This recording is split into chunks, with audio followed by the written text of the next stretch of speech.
Ready? Mets just beat the Dodgers, so that series is tied at 1. That's fun. Congrats to the Mets fans. You're not going down without a fight. And now it's time to watch the Guardians.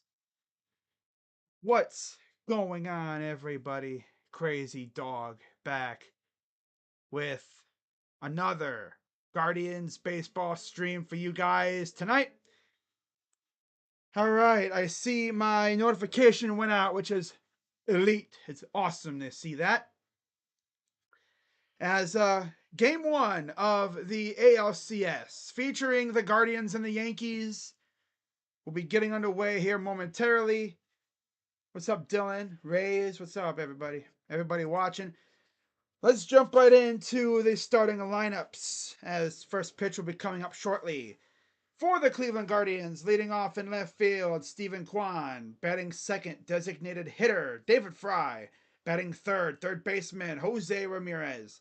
Batting cleanup, center fielder, Lane Thomas. Batting fifth, first baseman, Josh Naylor.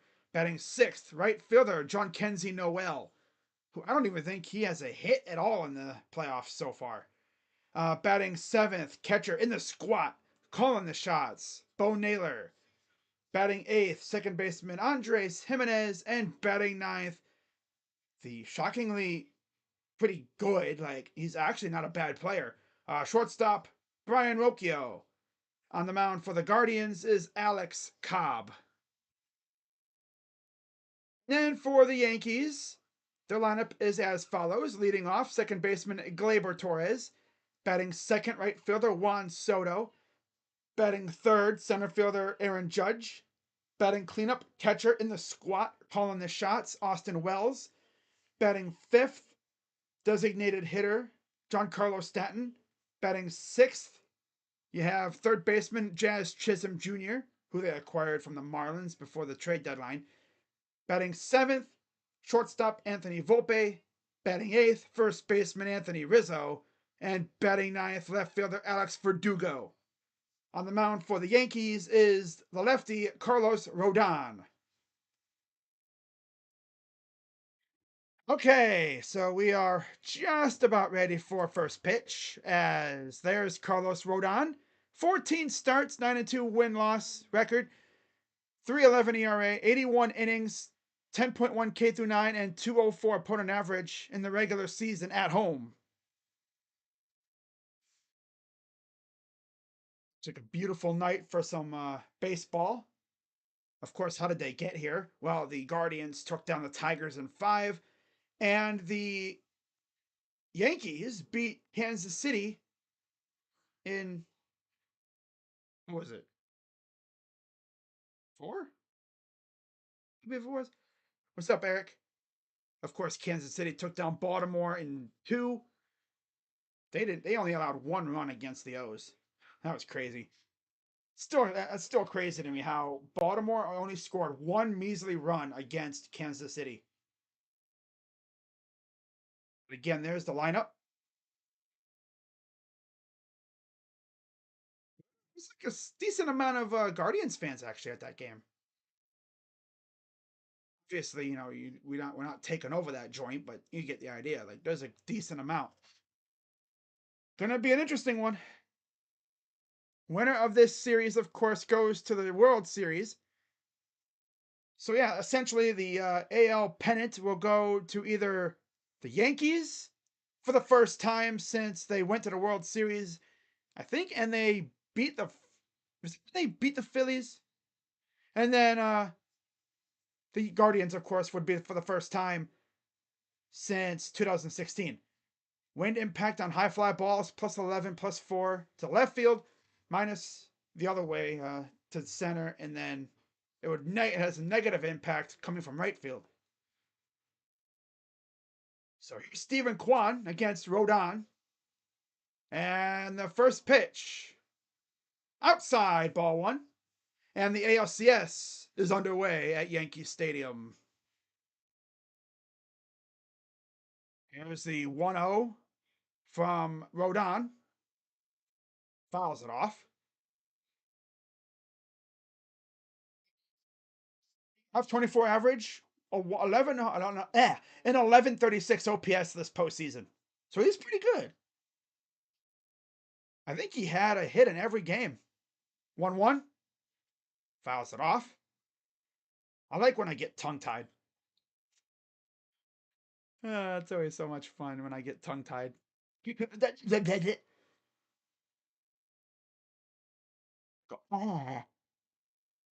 to Quan. Pinch. Just throws his bat at it, fouls it off. Remember, Tarek Skubal had these guys shut down for a good portion of Game 5, and then Lane Thomas just came out of nowhere with a freaking salami time. Yeah, Mets took down the Dodgers. 1-2. Ball. 2-2 count. We haven't faced Rodon since he left the White Sox, believe it or not. We did not face him with the Giants. And then last year, he came to the Yankees. We didn't face them there either. Here's the 2-2. Pitch. Quan fouls it off. If there's one thing I know about Quan, he will be a tryhard. Even if he strikes out, he'll still be a tryhard. Highest postseason average, franchise history, 392, above Bayargar. That's actually impressive. Very impressive. 2-2 coming to Quan. The pitch. Fouls it off again. David Fry sitting there in the on deck circle watching all this, thinking, okay.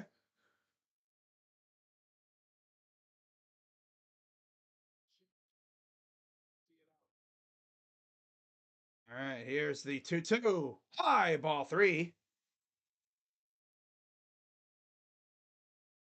Good evening, Yusuf, as always.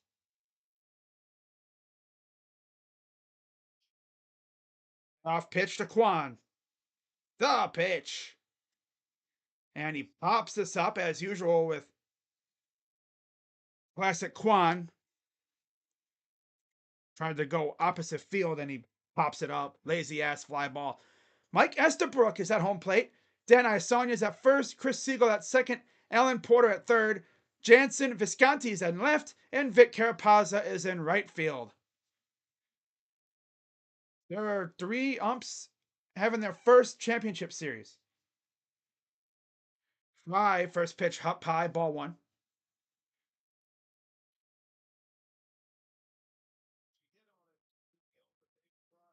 He, of course, hit a big home run in Game 4 against Detroit. 1-0. Inside, ball 2.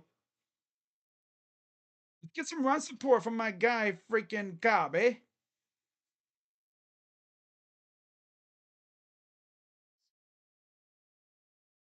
Two zero. Liner, that will get through, base hit. David Fry with the first hit of the game for the Guards. And now here comes the always dangerous Jose Ramirez, who also had a home run in Game 4 against the Tigers. He also got hit by a pitch from Skubal that tied the game in Game 5, and then Lane Thomas hit the Yabo to give us the big lead. Here's the pitch to Ramirez. Outside, ball 1. We got to get Rodon bogged down here, man. We got to kill this dude's pitch count. Get him bogged down. 188 average, 1 homer, 3 RBIs. Ryan Day loses to Penn State in 2 weeks. I don't think he will. 1-0. Ball 2. We got to get Rodon bogged down here, man.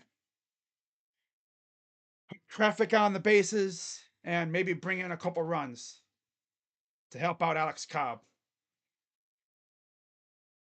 Here is the 2-0. Swing and a miss. He's trying to make it 2-0 on one swing.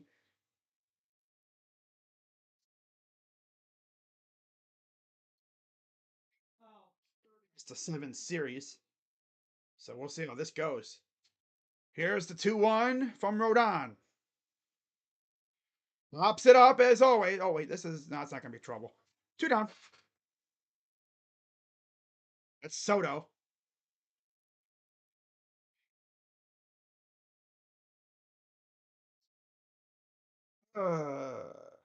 This team's going to be the Cleveland Flyouts today, I guess. Look at the wind flowing in the flags.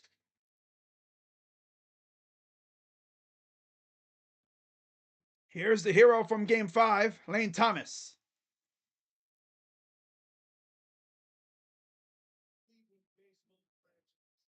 16 average, 2 homers, 9 RBIs, 948 OPS. First runs of Game 1 and then the biggest runs of Game 5. Strike.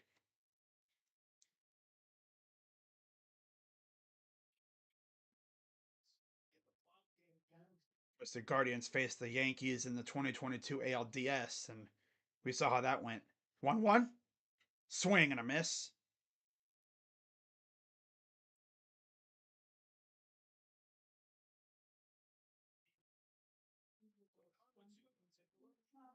It's 1-2. Fry on first. A 1-2 from Rodon. Outside. Ball 1. Oh, ball 2.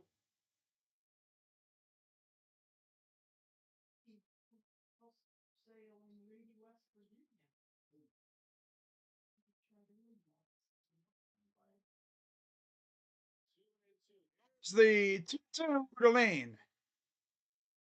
Punched off the glove, and David Fry will go to second. Passed ball on Wells there. Just bounced off his glove. And now you have the chance to maybe get another runner on base for Josh Naylor.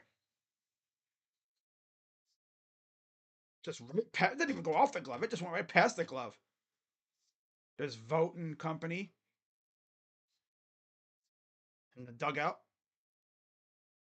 Called that a pass ball.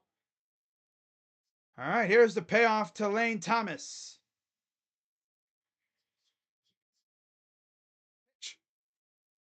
Swung and missed. And we go to the bottom of the first. Okay.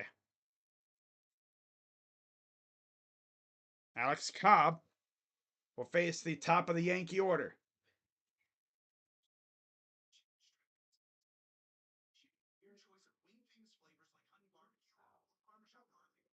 Okay, guys, come on now. Like my shirt says, wake up.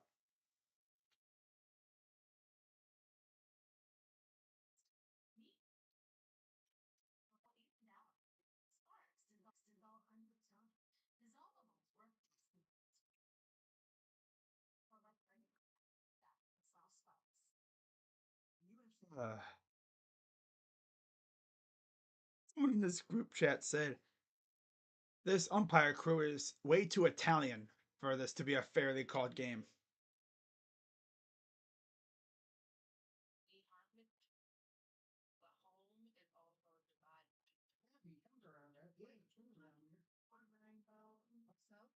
Right.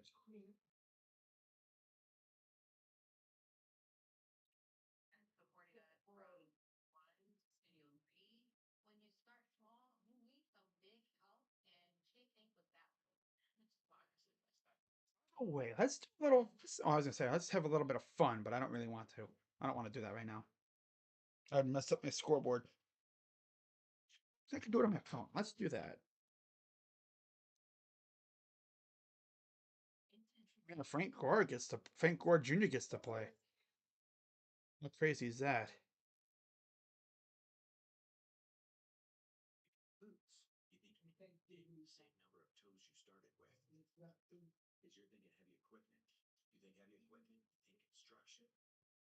Okay.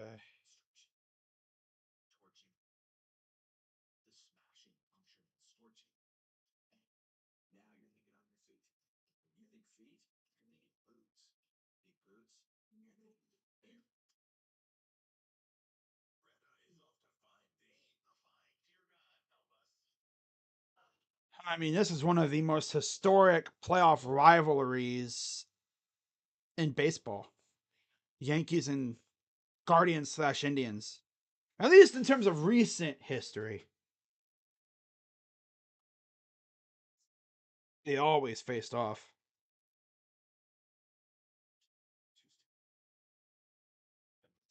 Oh, wait, you know what? Let me just put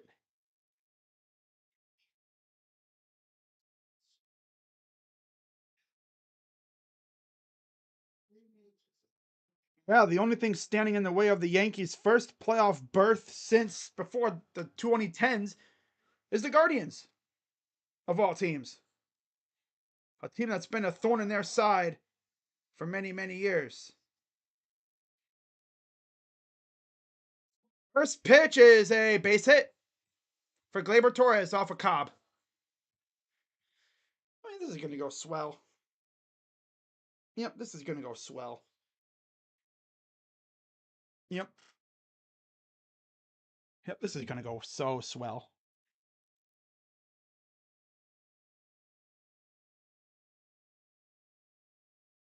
Of course, the winner of this series will face the Mets or the Dodgers. Here's Juan Soto. Strike. So, yeah, we've faced these guys. One double, two RBIs, 286 average for Juan. 15 and 12 overall. Strike two. We haven't won a series against these guys since 2007. The last time we faced them this deep in the playoffs was 1998. Yeah. Faced them twice in the division series. No, actually, I'm sorry, 3 times. 4 times in the division series. Once in the championship series, now twice, and once in the AL wildcard round. Here's the 0-2. Ball. Of course, Juan Soto is on the cusp of what will most likely be a very busy offseason, as teams will be trying to court him, as he is on the final year of his contract this year. So he'll be a free agent after this season. And here's the 1-2. Oh, nice snag by Naylor. Good snag for once. Wow, he actually was able to get up there and get that ball. Trying to throw it over to keep Gleyber, and he just kind of ball just kind of coasted out of his hand. Here's the 1-2 from Cobb. That's it. Here we go. This dude cannot miss bats, apparently. I don't know what the heck I mean, this is. I think he's more of a ground ball pitcher, but the problem is, you got to make sure the ball actually goes at the fielders. Otherwise, I mean, everything's just going to be bloop, bloop, bloop, bloop, bloop, bloop.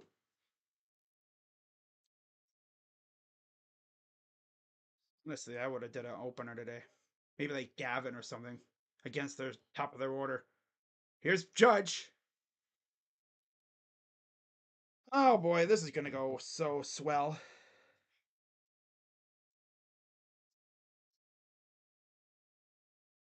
Alex Cobb in game one though. Like really? 1-0? Oh, is it off? See, with Cobb, you're banking on ground ball outs. I think he strikes people out. He just gets a lot of grounders. Because he does not have a freaking fastball. It's all off speed. Change up, knuckle curve. Yeah. So you're banking on double plays and stuff. And maybe something like that where you get him staring. And if there's anyone I guess you want to have, it's a veteran like Cobb who hopefully won't collapse in the situation. Come on, double play. A strikeout and a double play would be huge. Would be huge. I tell you, huge. It was the 1-2 to Judge. Ah, pitch. We rung him up.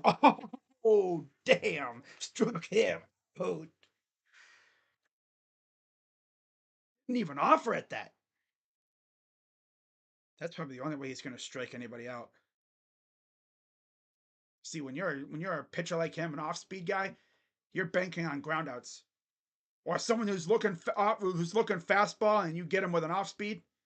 But he doesn't. I don't think he really has a fastball. Wells fouls off the first pitch. As we saw against the Pirates in his last start before the blister, he was getting grounders left and right. He wasn't striking people out at all. He was just getting grounders. He'd be an annoying pitcher to face because of all the grounders he forces. Here's the 0-1. But man, that stuff has some movement though. 0-2. Giancarlo on deck. We all know about Giancarlo. Everybody knows about Giancarlo. But you got to deal with Wells here first. 0-2 pitch. Oh, did it hit? Oh, it fouled off. It must have bonked off the end of the bat. Let's see here. It was a weird sound. Off the knob of the bat. Good ear by the umpire there. Must have made that specific bonk sound that it would make hitting off of wood. So here's the 0-2 to Wells. Here's the pitch. Okay, low. All right, all right. Of course, the Guardians traded for Alex Cobb, who at the time of the trade has really just started rehab assignments. Here's the 1-2. Hopper, double play, or at least get one. And they'll get the one out. Okay. 2 down. Runners on second and third, and here's Giancarlo. See, like I'm saying, like he's a ground ball pitcher. Hey, do you beat a ground ball pitcher? You just put the ball in the gap. That's what the Twins did, and that's what absolutely crushed him against the Twins. No, no. If you're gonna have a guy like Cobb on the mound, you got to have a great infield defense, and we kind of do. I say kinda because Rocchio is kind of Naylor can be a little bit but Ramirez and Jimenez are two of the best. And here's Giancarlo. Pitch from Cobb. Checks the runner. Pitch. Right? Feels like just yesterday he was Miami Marlin. Now look at him. 1 home run, 4 RBIs in the postseason, 375 average. Pitch. I can't believe he rung up freaking Judge staring. That's still crazy to me, man. Wow. Of course, the Yankees know Cobb very well from his days in Tampa. 1-1. Ball 2.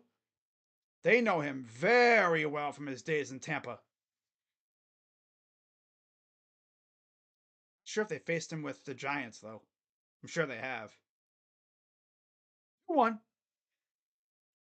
Stanton. High fly ball. That'll go right before the track, and we get out of it without giving up a run.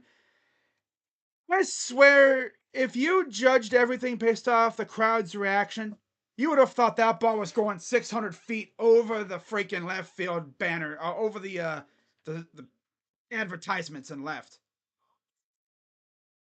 They freaking hate when the crowd does that.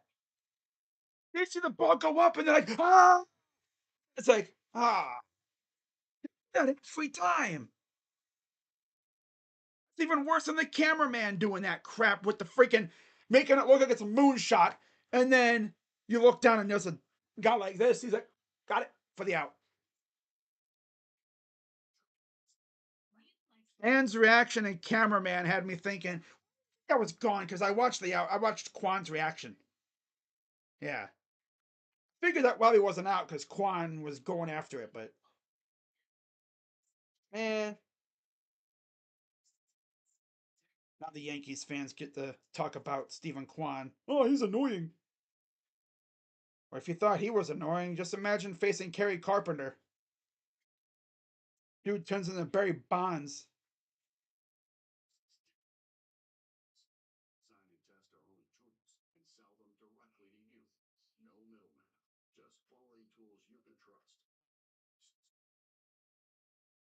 Okay.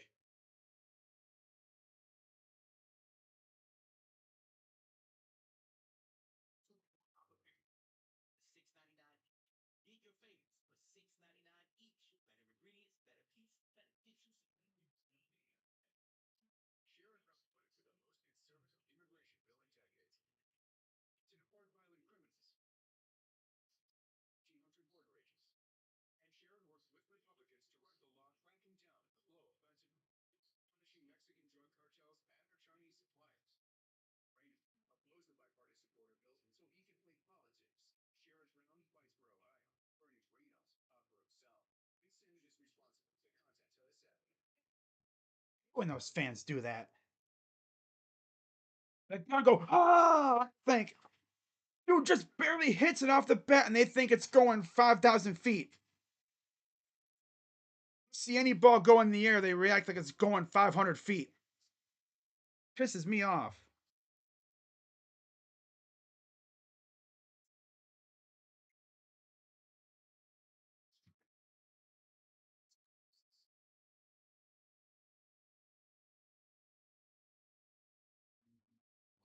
All right, so there's cameraman walking down the first base side there. That's the ump cam. Okay. So here's Josh Naylor. Rock the baby. Pitch. Swing and a miss, and his helmet almost goes flying again. Oh, 200 average, 1 RBI, 450 OPS in the playoffs so far. Here's the 0-1. Fouls it off. I guess that's a foul tip. That actually did win. That did go swell, believe it or not. Matt.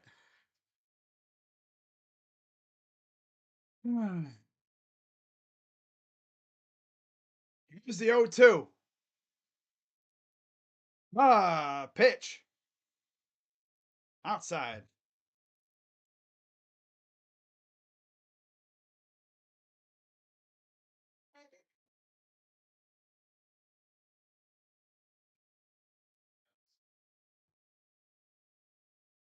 Swing and a miss. No surprise. There stinks.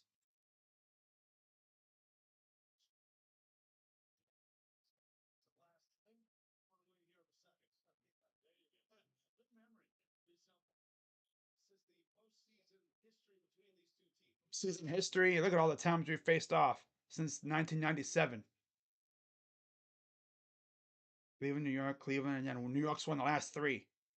And John Kenzie, who I think is still searching for that one elusive hit here in the postseason. 0 for 13 with a 133 OPS. The only time he reached base was on a walk. Here's the 0-1. High ball. 1-1.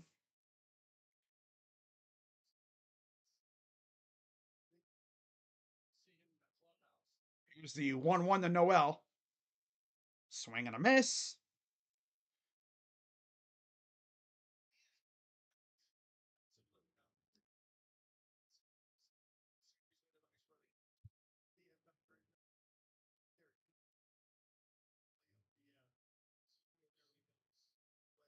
Here's the 1-2.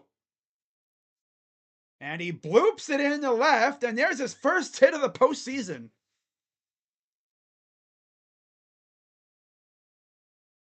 Nice. Bad spot, not a bad spot to get it either.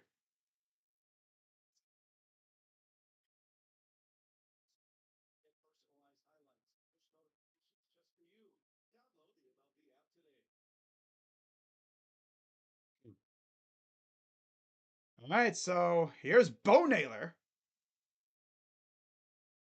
with Noel on first. Pitch. Swing and a miss. These guys are trying to be the Yankees, hitting every pitch out 3 miles.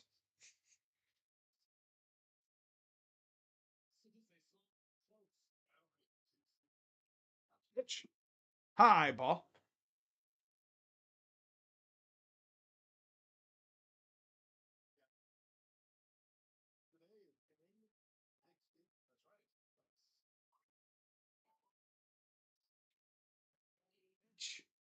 Ball 2.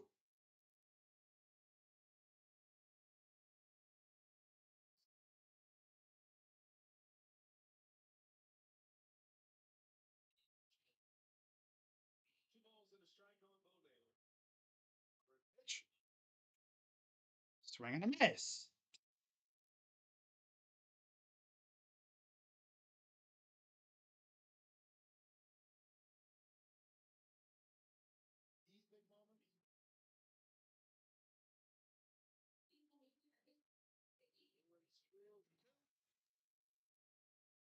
Fly ball, right field.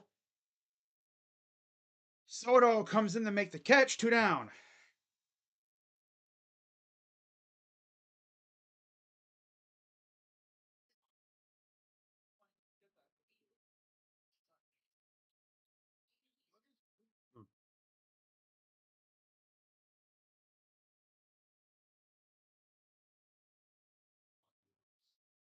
Brian Rocchio, who's actually been one of the better players on the team this postseason. Ball 1. This is home. This is Jimenez. That's right. Yeah. How could I forget? Jimenez and then Rocchio. 36 pitches for Rodon already. 433 OPS. Jimenez actually got on base last series. Believe it or not. Fouls it off. Or a swing and a miss. I couldn't really tell, but oh well. Oh, yeah.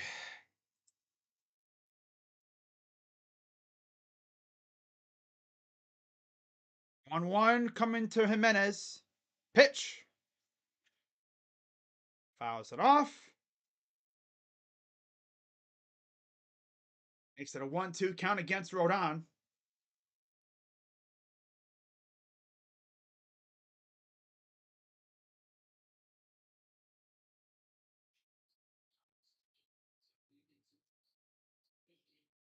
One, two, coming to Jimenez.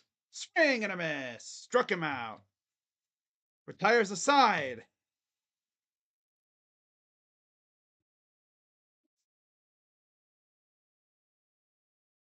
Swinging at everything, as usual.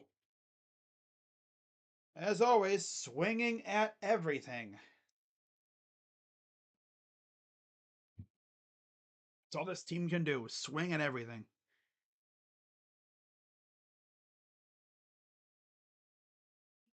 Though at least a couple of guys have been able to get on.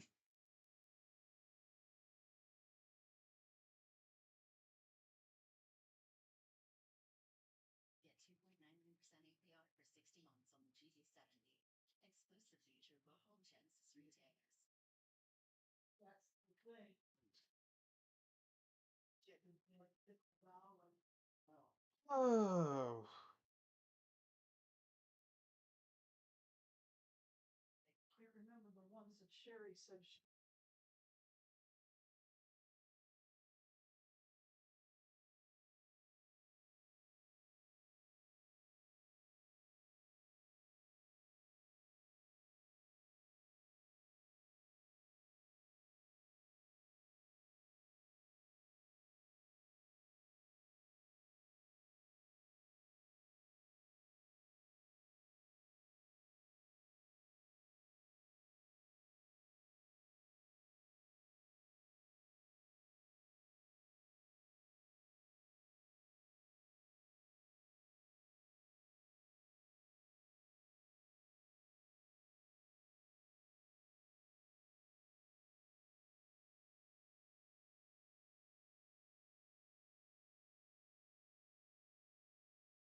Right.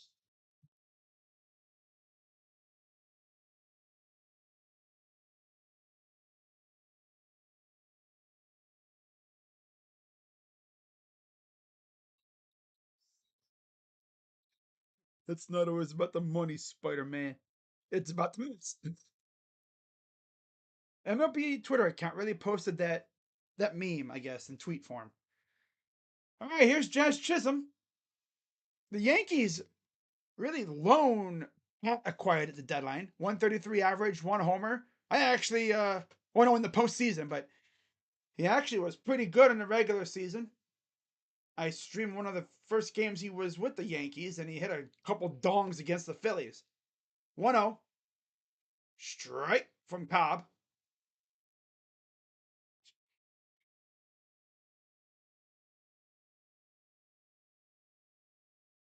It was the 1-1. Low ball two. A splitter. Cobb at 20 pitches.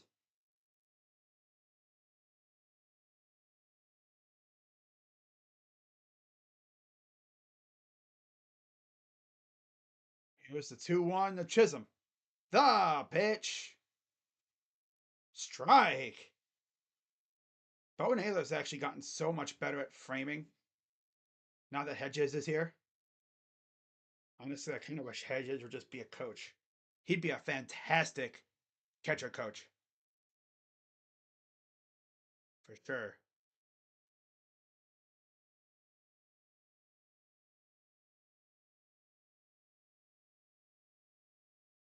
Two from Cobb. The pitch. And it's another one he froze. These guys aren't even swinging. They're just like, they're fooled. They're baffled. They're like, hey, yo. Wow. Another one where I just dotted him.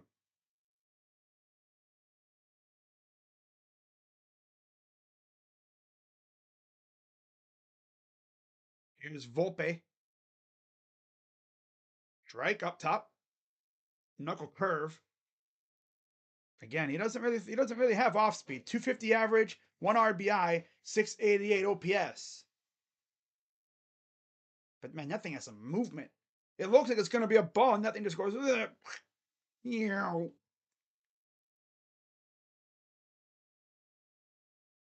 1-1. Ball two.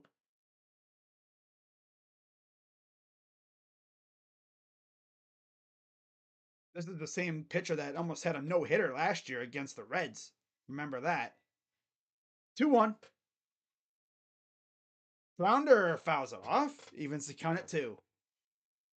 If you hear it creaking, that's my chair. This chair is holding itself together. Yeah. 2-2 count for Volpe. Where's the pitch from Cobb? Fouls it off. Popped him almost right in the face.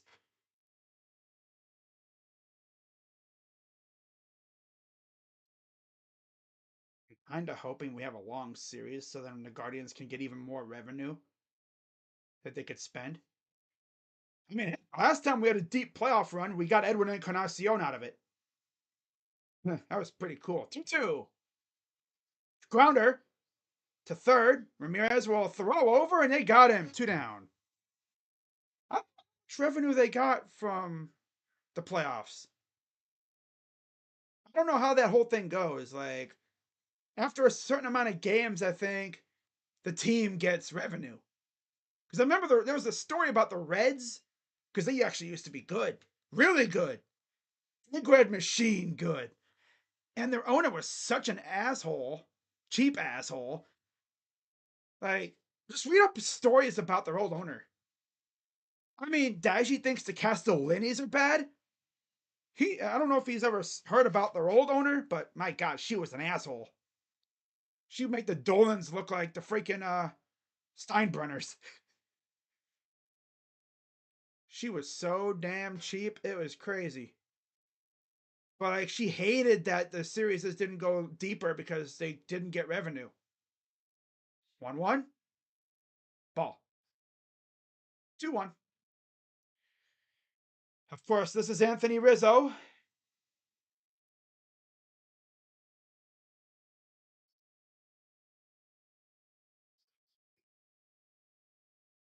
Rizzo did spend a lot of the time this year injured. 2-1. Liner, base hit.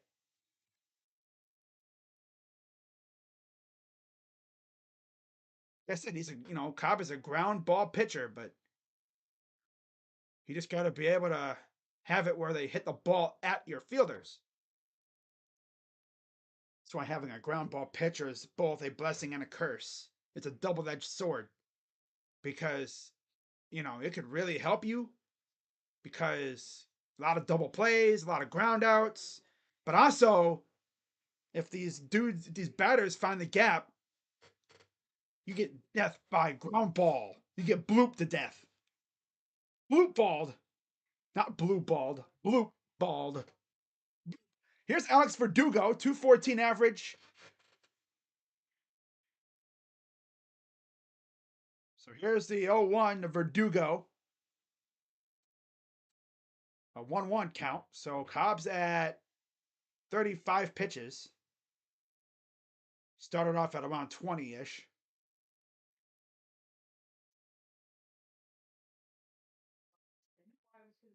Here's the 1-1.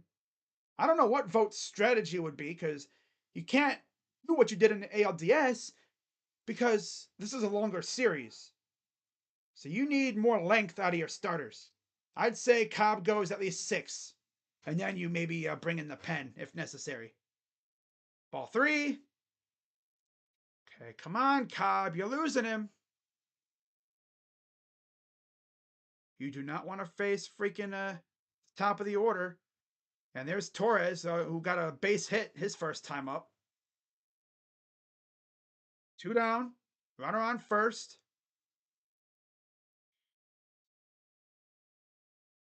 Game 2 will be Tanner Bybee against Garrett Cole. That'd be a good one. I don't know what game 3 and 4 will look like for us. 3-1. Line drive, base hit. And he'll go to third. So first and third with 2 out. It's a great idea having a ground ball pitcher pitch in this game against a team that likes to swing.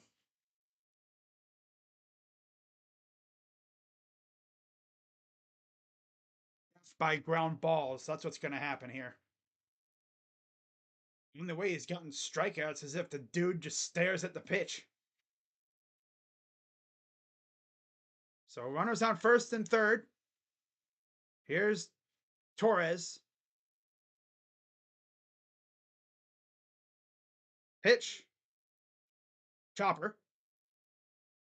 They'll go to second. Got him. And Jimenez went to the seat of his pants, but he still made the play. And after one pitch, that's it. All right. So they strand more runners. Oh, yeah, that could have hurt. Almost like he was trying to do the splits almost. Top of the third coming up. Guardians will have, I think, the top of their order coming up here soon. So need the bats to wake up. Wake up the bats. Well, they're a little woozy, like what do you want, man? They're awake. They just haven't been able to do anything big time yet. Right, it's time to see what we can do a second time against Rodon. Mustered what, 2 hits against Rodon first time through?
Some mixes. Let's go Tribe. Yer.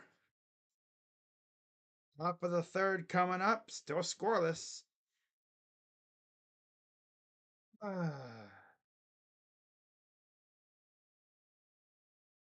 Alex Cobb is a ground ball pitcher.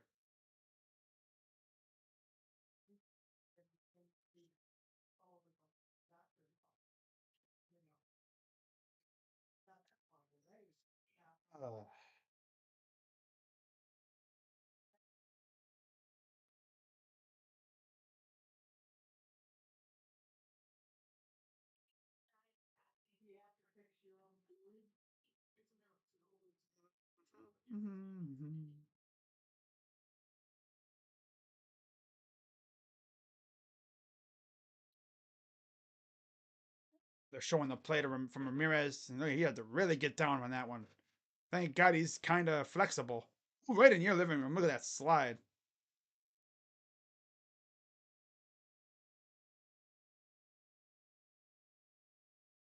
Swing and a miss by Rocchio. Coming to CBS Thursdays. Young Otani.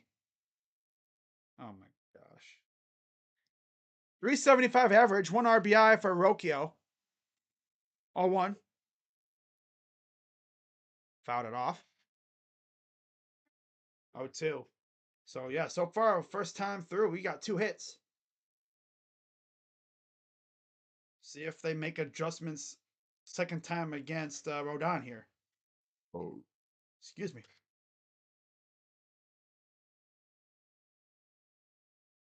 41 pitches for Rodon. Top of the third. Pitch. Swing and a miss. Now he's going to be swinging like he's trying to be Barry Bonds. Long ass swing. Freaking loser. He's going to suck.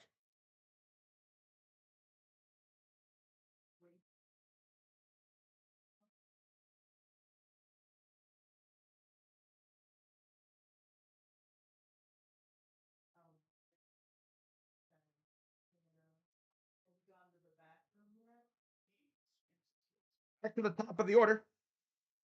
Stephen Kwan. Got to hit his first time up, I believe.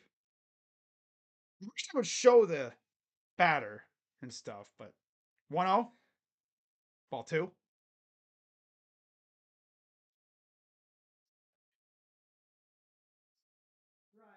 Swinging like Javi. Boy, 2-0. Oh, he's 0 for 1. That's right. Okay. Here was the 2-0. Juan. Fly ball again. Left field. And again. Out number 2. Why are we trying to hit like the Yankees? Just get base hits. Damn. We're literally trying to be like the Yankees. Now he's back to hitting soft flyouts. He must be hurt again.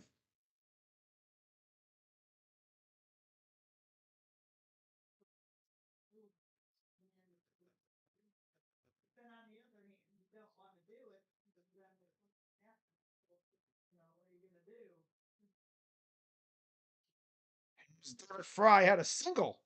He had the first hit of the game. And he fouls it back. Rodon at 46 pitches, so they're 47 now. They're really going to try to make him work. Be nice. All right, 0-2 count for David Fry with Ramirez on deck. 0-2 pitch. Did not go. Did not go. Did not go. 1-2 count.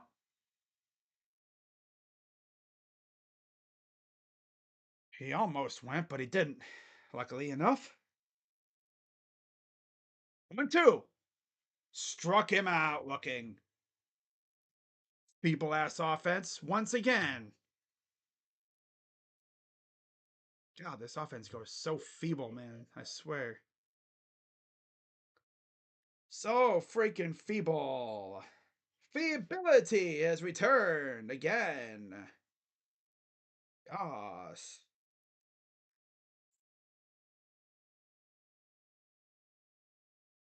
Be smiling people have been spotted at for Smile too? What? Oh yeah, the people in the green shirts, I guess. They made another one of those movies, I guess.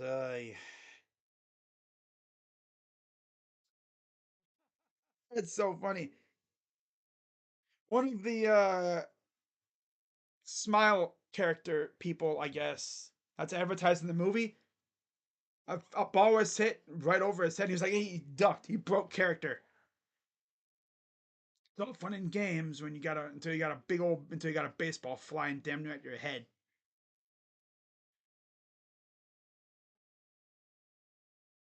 Uh,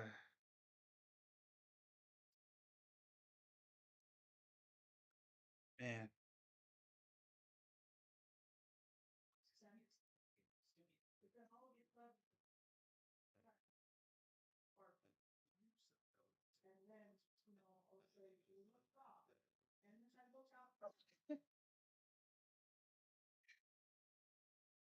Uh,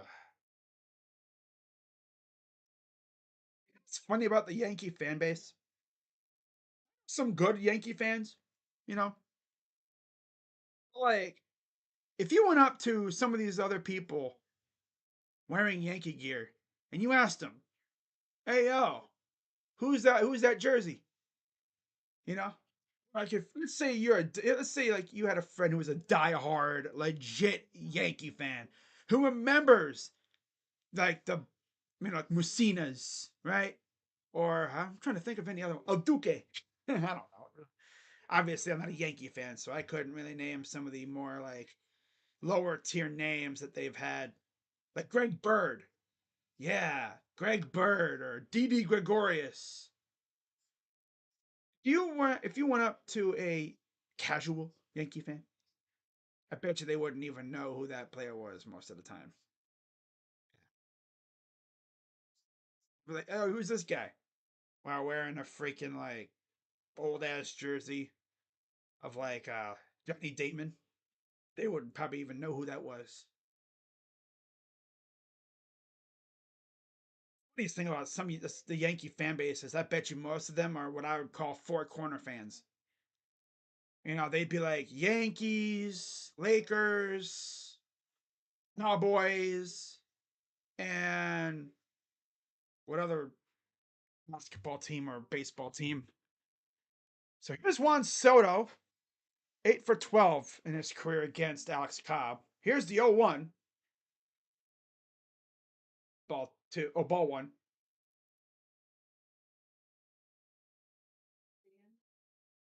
Yankee fans are openly clamoring for Soto to stay, but he's going to have suitors.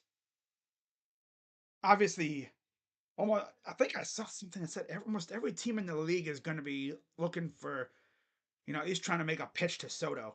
The Guardians would be like, here's $3. Come be our franchise right fielder. Play with Lane Thomas. 2-1. Pitch. Soto. Fly ball. Right field at the wall. Gone. Okay, yep. That was probably going to happen at some point. 1-0 Yankees.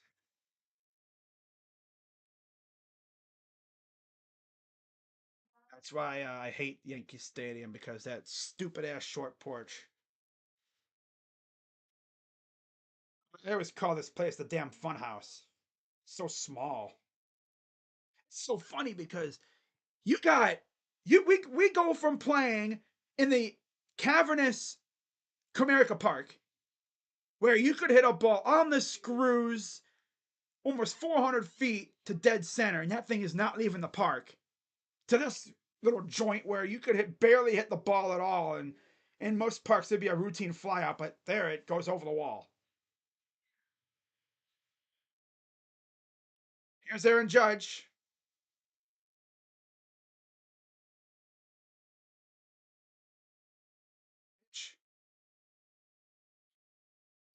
He actually struck out Judge first time up.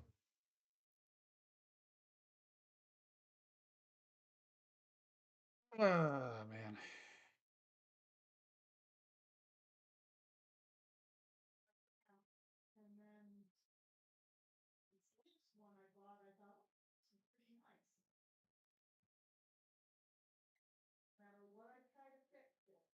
One, Judge fouls it off.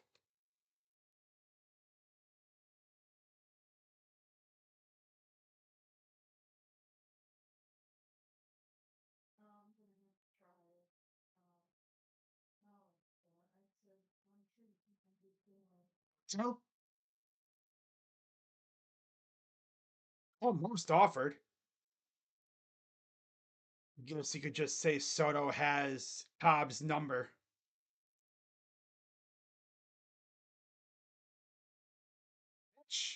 Ball 2-2.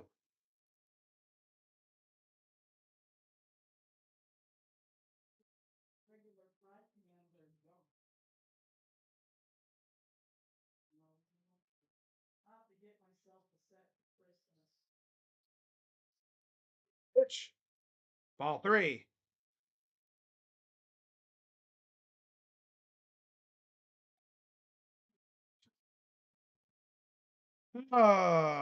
Here's the payoff pitch from Cobb. Pitch.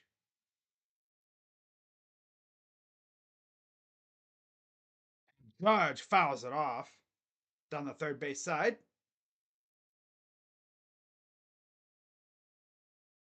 And it's a best of 7, so first team to win 4 wins the series and will take the AL pennant.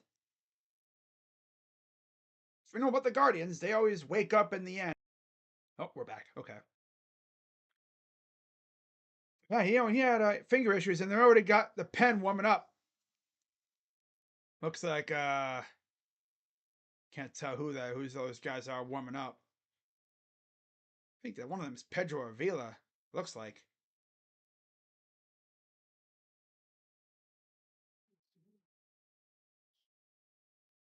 Taylor Swift and Kelsey. Like Kelsey's like, I don't really want to cheer because that's my baseball team. You know, I mean, I like the Guardians, but like, okay. Ball.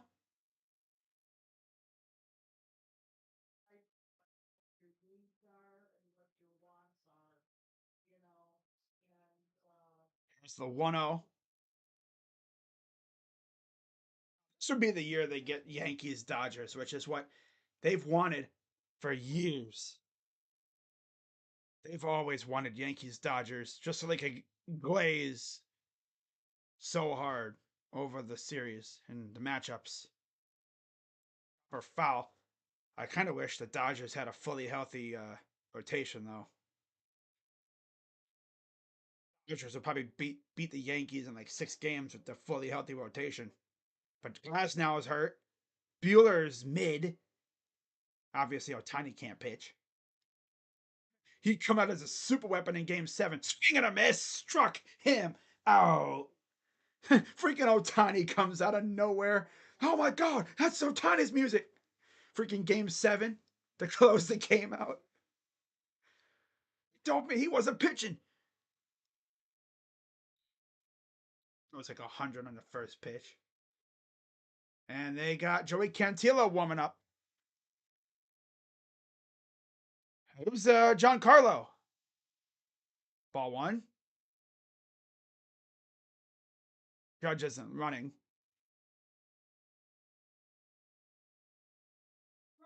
It's funny with the Yankees because they go through a little slump and their fans be like, we're not going anywhere. They want everyone fired. That's that fan base though. They're so up and down. That's what you like in a fan base though. Just like Philly fans. Philly fans, I'm pretty sure, are the same way. In any sport. In their case.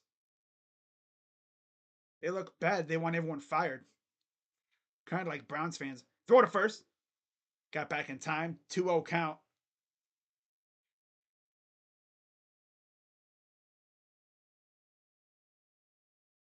Be careful with those finger issues. Blisters and fractured fingernails. Showing his pitch grip. 2-0. Pitch.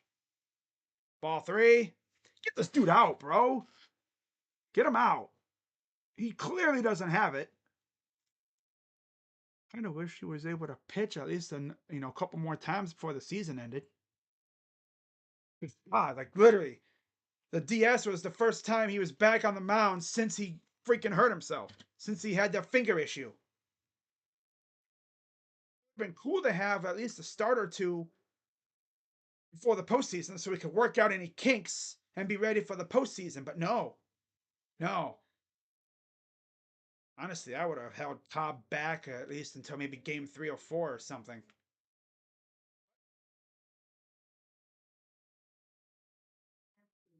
They did have Cobb pitch after Boyd in the regular season, too, so I guess it's in flow. First pitch strike to Chisholm. 2 on, 1 out. Just gotta be careful with the freaking blisters. With how he pitches, Chisholm struck out his first time up. Here's the 0-1. Fly ball. And this is lazy to left, and Kwan makes the catch.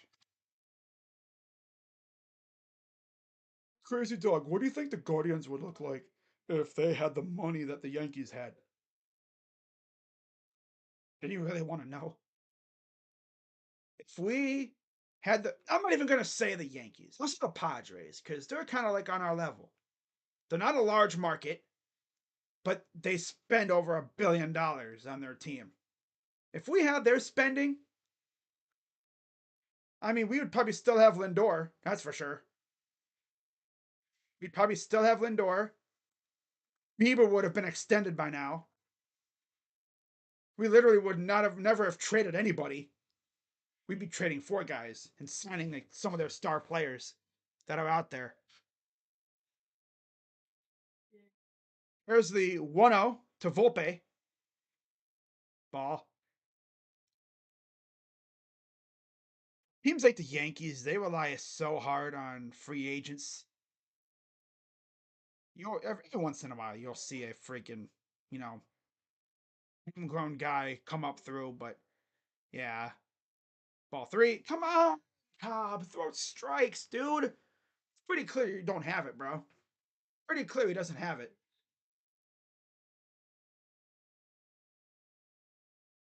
So 3-0 coming to Volpe. Hey, there's a strike. Hey, found it. Keep it up. Do another one. Produce a ground out or something. Get us back to the plate. 3-1. 4. Bases loaded.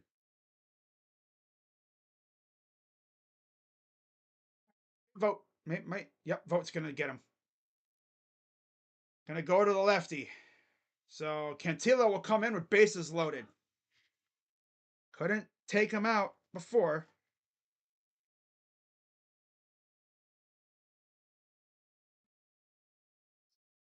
Alex Cobb. I kinda wish we would have traded for a better starter, but they wanted Alex Cobb for some reason. That was the one starter we traded for. Oh, man.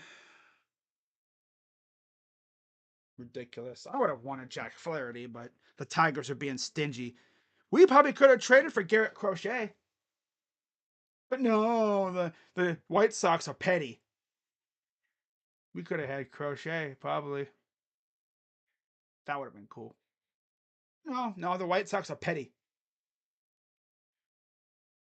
I understand, I guess. They don't want to give a stud player to a division rival. And Crochet came out and said he wouldn't pitch in the playoffs without an extension.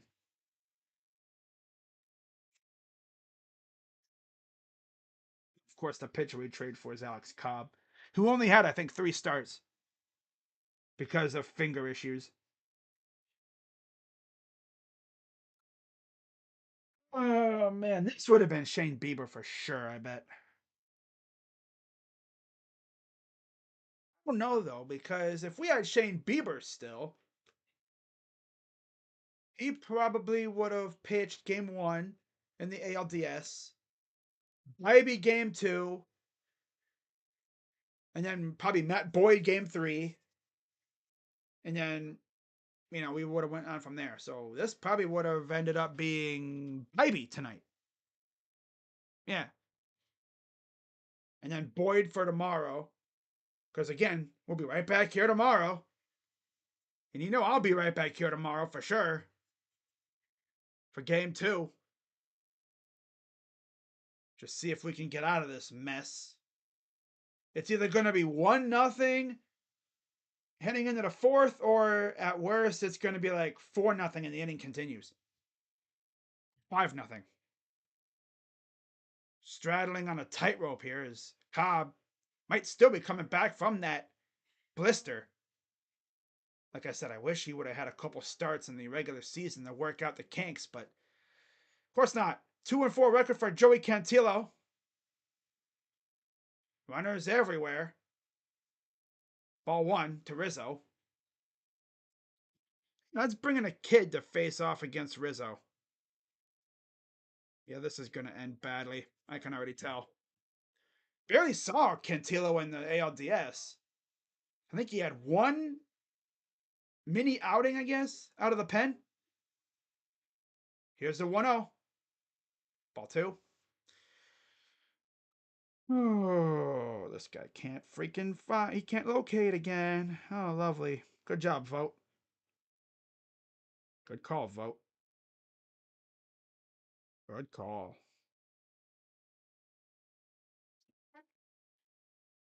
2-0. Ball 3, and it bounces. And he runs scores. 2-0.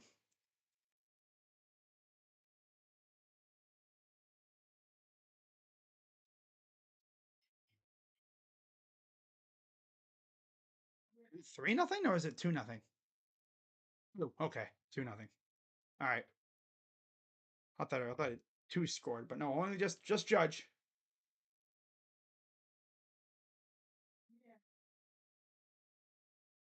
God, bringing in a damn kid, dude. Really?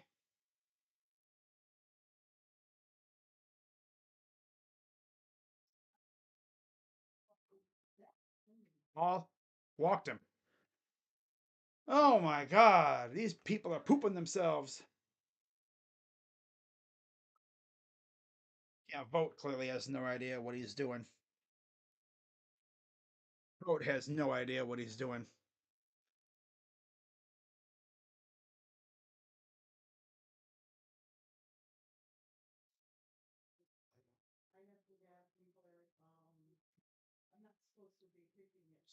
Talking to him.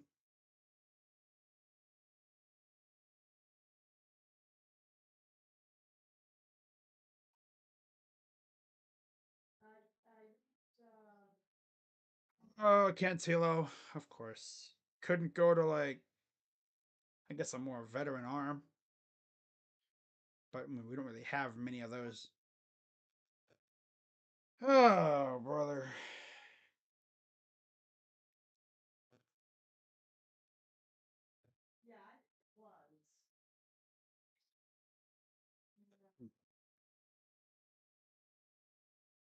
Oh, boy. Here's Verdugo. Pitch. Whops it in for a strike.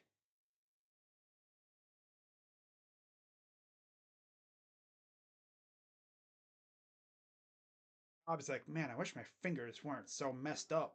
I probably could have pitched a couple more games to work out any kinks. Ball. Pitching, of course. Oh, man. It's the team that gets Soto is this freaking loser ass franchise. 1-1. Couldn't the Nationals just pay him? Right? I mean, I get it. They weren't really going anywhere. Nationals might be a dark horse next year, though. They have a nice little core of young talent over there. Not too bad. 1-2.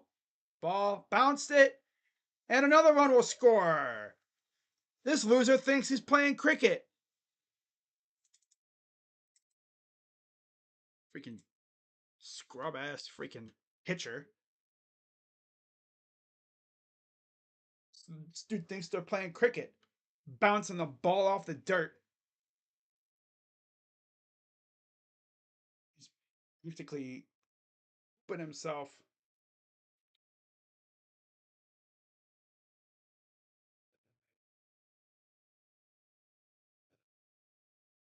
Another wild pitch. 3-0. Have put a ball in play for like a base hit. Swing and a miss. So after all that, it gives up 2 on wild pitches. After Cobb literally couldn't get anybody out. Damn near. Let's see if anyone reached base. Your base hit. Or was it all walks and wild pitches? Oh, brother. Fans would be like, we would have been better. Yeah, you would have been so much better. Yeah. Thing is, though, they wouldn't have had Schoolball tonight because of Game 5. So who would they have had pitching? Huh? Who would have been pitching for them tonight, I wonder? Would have been like Casey Mize or something? I mean, would they have had him start? First career postseason start at Yankee Stadium? Have fun with that. Well, you would have been done. You would have been better than Cobb. Maybe. Or he would have been crushed. But I don't know. Would they have gone Mize or Olsen? Well, knowing AJ Hinch, he would have done bullpen madness. And it might have worked. I don't know. I don't know. Just a matter of, we got the team that is literally poops money out their butt crack every minute versus a team that is such a penny pincher. They'd be like, essentially, the people that buy at the dollar stores to go shopping. You know what I'm saying? I know it's kind of a weird comparison, but yeah. We're the people that essentially penny pinch. They don't go big store shopping. They're cheap. The suckiest part is the Dolans clearly have money. They're billionaires, but they don't spend. They're not John Fisher bad, but they have money, but they just don't spend it.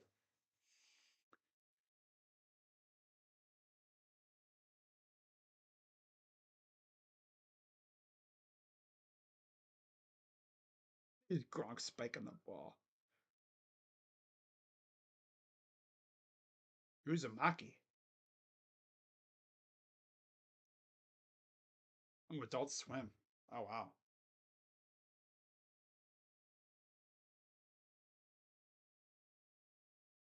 Wow.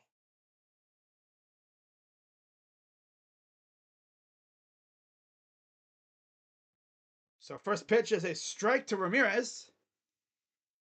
See if the Guardians have a rally in them here. Fly out first time up. Pitch. And he will hit this into the gap. And there's Judge to make the catch. Judge chases it down. Routine fly ball damn near goes to the warning track. Hate this small ass stadium.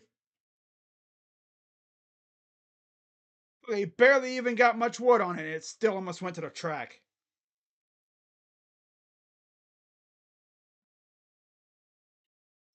That's why if you're the Yankees, you just load your lineup with nothing but lefties. You would just bombard the freaking short porch. 0-1. Outside.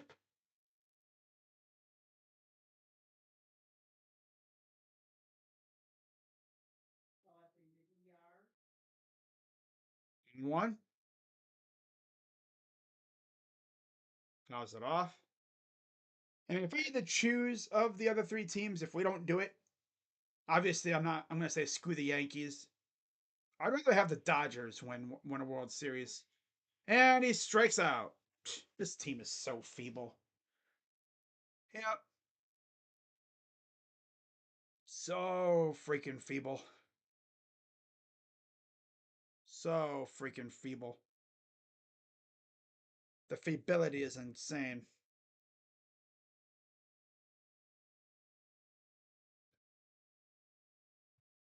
I was going to look something up, but I decided not to.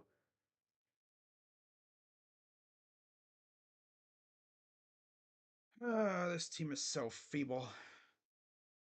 And the thing is, we're going to probably see this team pretty much the same next year.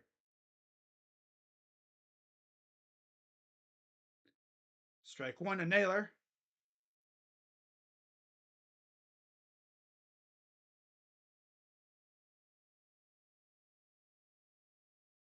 A one. Ball.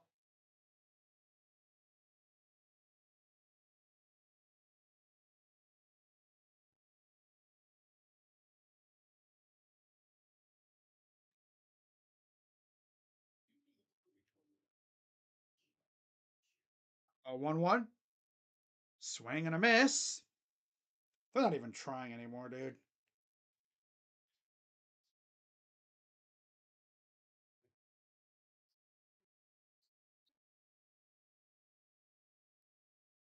Uh, Swing and a miss.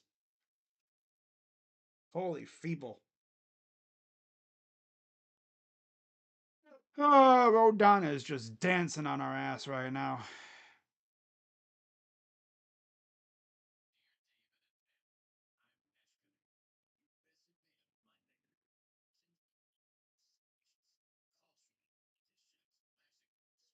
$50,000 umpires thought a ball 1 foot outside the strike zone should have been called a strike.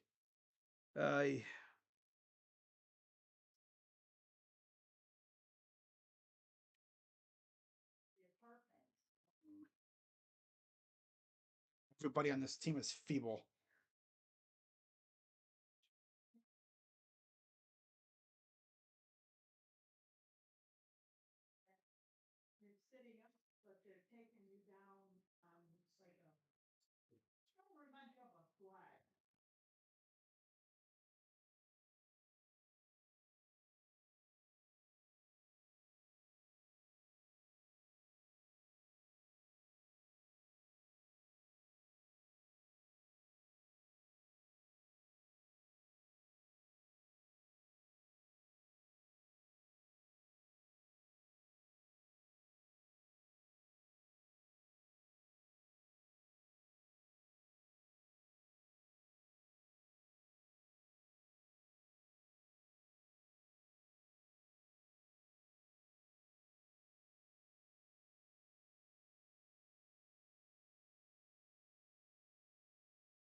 All right, so back for the bottom of the fourth. First pitch is a ball. Cantillo. They really went with Cantillo, man, for last inning. Here's the 1-0. Ball. And they got Pedro Avila warming up.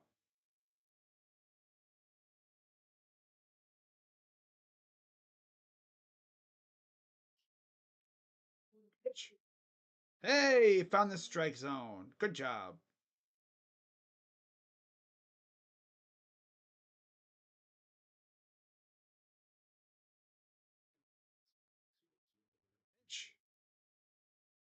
Ball 3.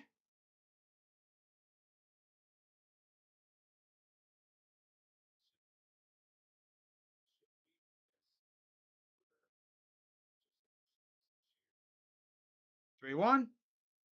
Ball 4. Can this loser like locate? My God.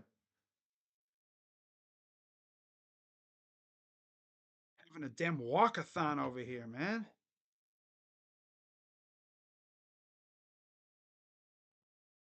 Here's Soto again.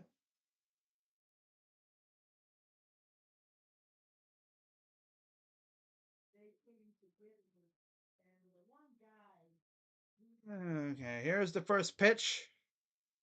Soto homered last time up against Cobb.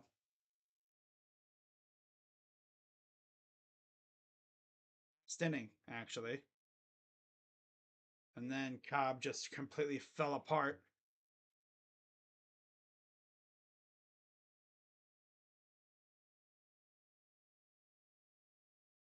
Just goes to show you how long last inning was. Here's the 0-1. Ball.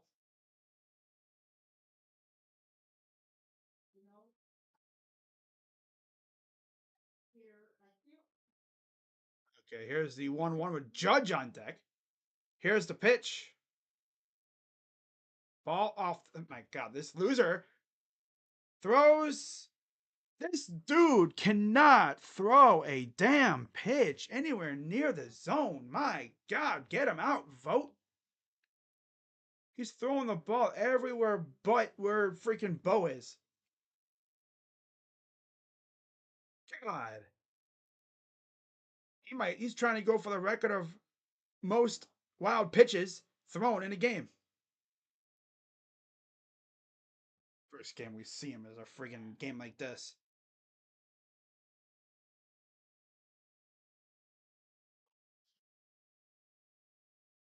Pitch. Strike. Hey.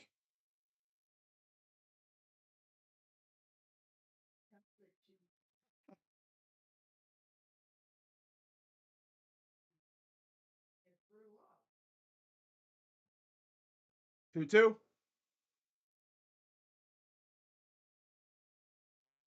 Another wild damn pitch. Dude, this is comical. Wild pitch, wild pitch. So many wild pitches. I don't know who's lazy or who's worse, Bo behind the plate or Cantillo. Throw the ball in the glove, Mr. Joey Cantillo.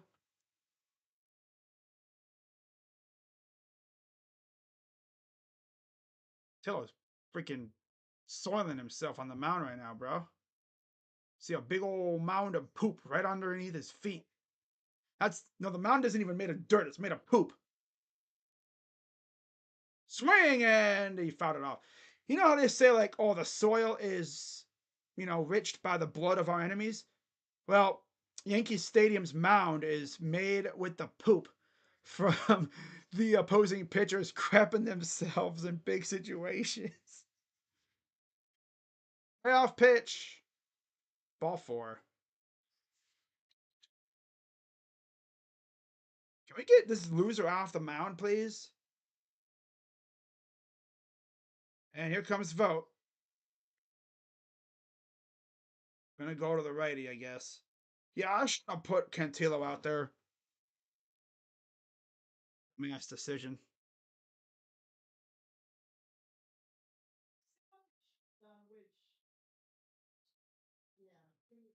Oh my God.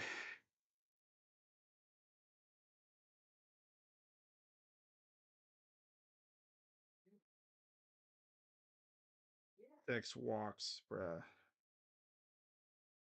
Doing a damn walkathon, man.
Oh man. Oh wow. It sounds wild, but not that shocking that Josh Naylor has never drawn a postseason walk in 4+ postseason series so far. Yeah, because he swings at damn near everything. Walk, walk, walk, walk. Sound like Pac-Man. Walk, walk, walk, walk, walk, walk. Walk, walk, walk, walk, walk.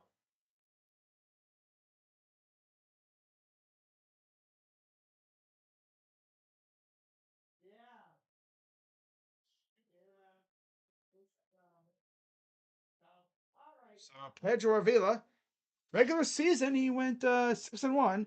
This is his first career postseason appearance.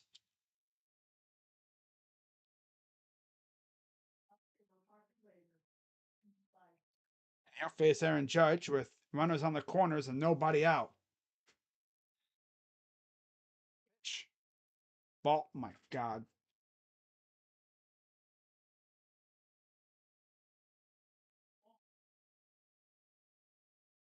Walk and a run scored for Judge. Also struck out first time up against Cobb.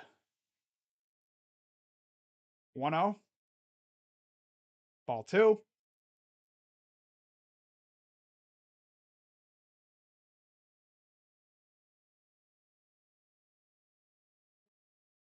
2-0 count for Avila.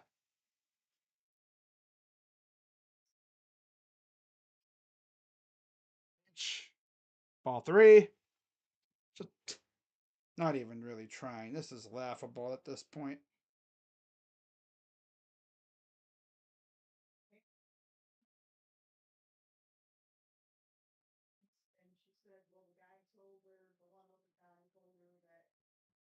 Three 0. Judge. Fly ball to center. Lane Thomas makes the catch, and a runner scores 4-0.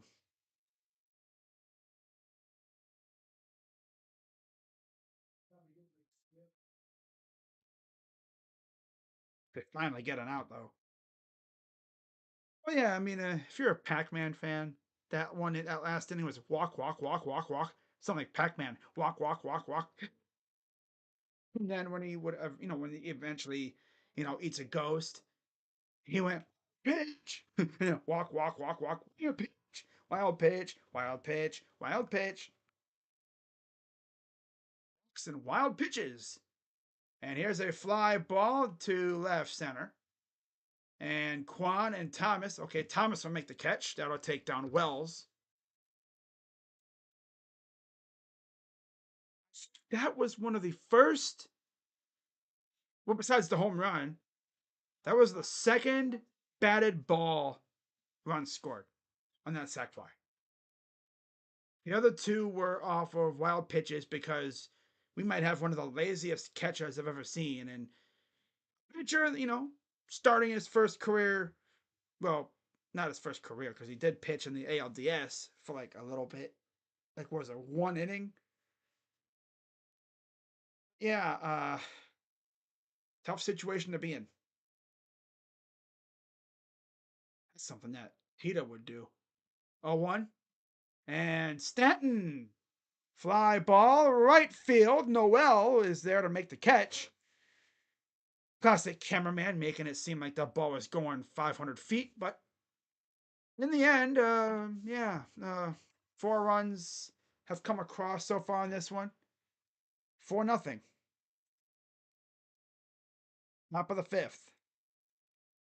And then, of course, we'll be right back here tomorrow. Yay for game 2.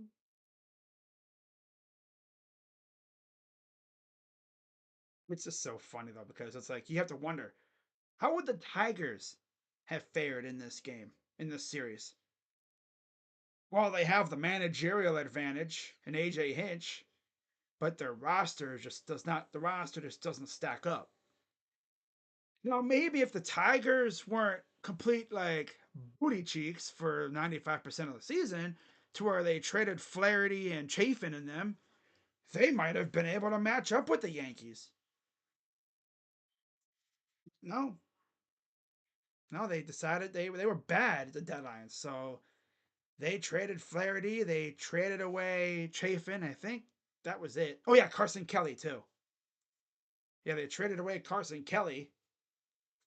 And even if they did beat us in game 5, they wouldn't have had Skubal tonight. I think they probably would have went. I'm trying to think. Who did they go with in game 3? It was Montero, right? Yeah, it was Montero. So they would have went bullpen game today. How do you think that would have went? Bullpen game against these guys. There was no way their bullpen chaos thing was going to work. Freaking 7 games against the Yankees. At least the Guardians actually have a rotation. I mean, even the Dodgers are doing a bullpen game, but their bullpen is like a mishmash of random guys. They have a few that they've brought up through their organization, but the majority of their guys, I think, are mishmash. They were like picking guys off the freaking scrap heap all season. If we would have had Gratterall, oh, that would have been oh. And Joe Kelly, I think they're all hurt.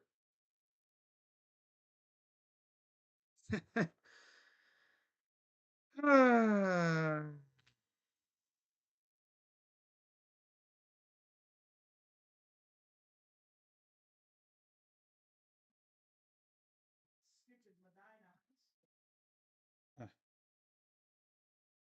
uh,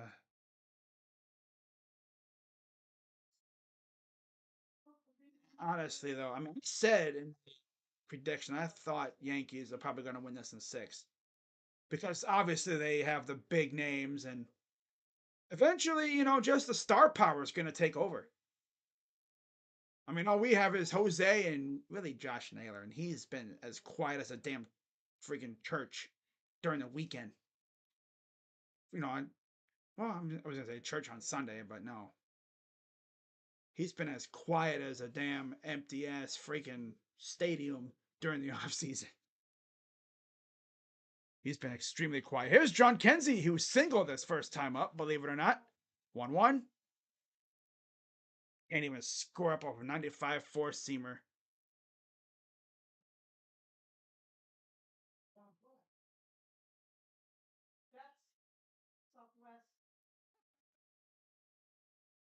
Oh man, here's the 1-2 to Noel. Which swing and a miss. This dude's dancing on us like Scooble did. 63 pitches for Rodon.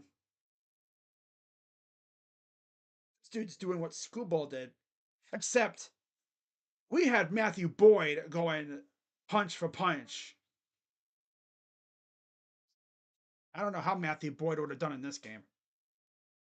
Matthew Boyd, I think, probably would have been a little bit better. Of course, our lineup is really just 2 or 3 guys strong. Really, it's J Ram, Naylor, and Quan. Those are the 3 guys you can wholeheartedly rely on to do something. The others are just here, and along for the ride. Oh, Naylor might be one of the worst hitters I've seen on this team. When he slumps, He's ass. He is ass juice, man. He stinks. Has he gotten a hit at all in this playoffs? I don't think so. 0-2. I'm surprised he didn't swing at that pitch. Because he swings at everything else. Just like his brother.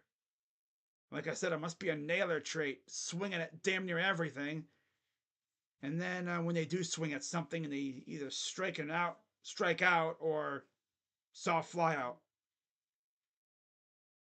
Look at that. Ground out to first. Just like his brother. It's a Naylor trait.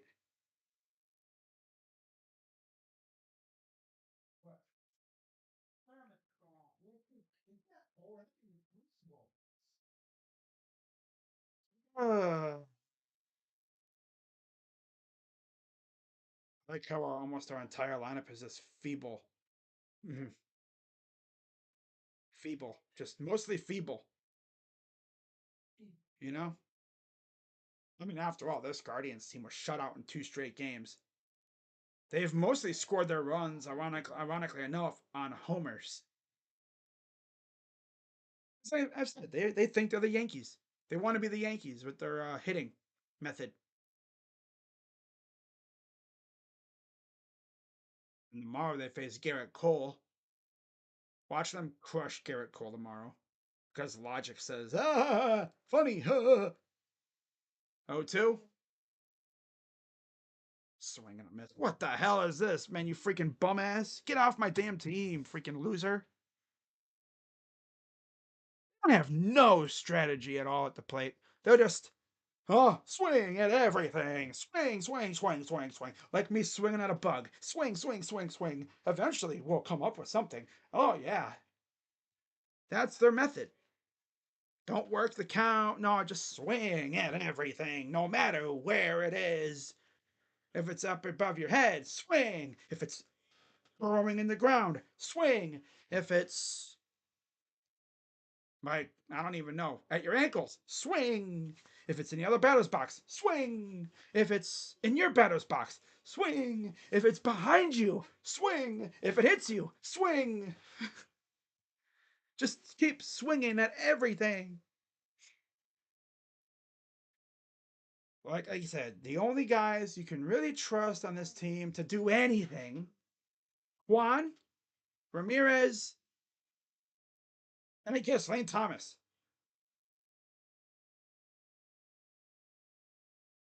Yeah. And what's even going to be funnier is this offseason, we're not going to spend a dime on this team.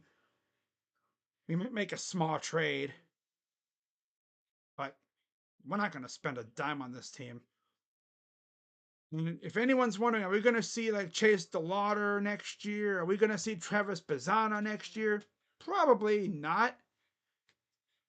I bet you Chase will start the year in AAA, and then Travis will probably start the year AA, I'd assume. That'd be cool if he started off the year in AA, but the Guardians are not a team that likes to rush players. I never remember them rushing a player through the system.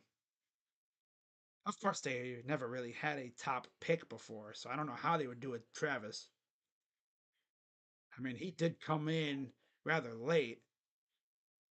Although, I mean, I thought maybe he'd be like in AA by the end of the season, but no. They kept him in single A the entire year.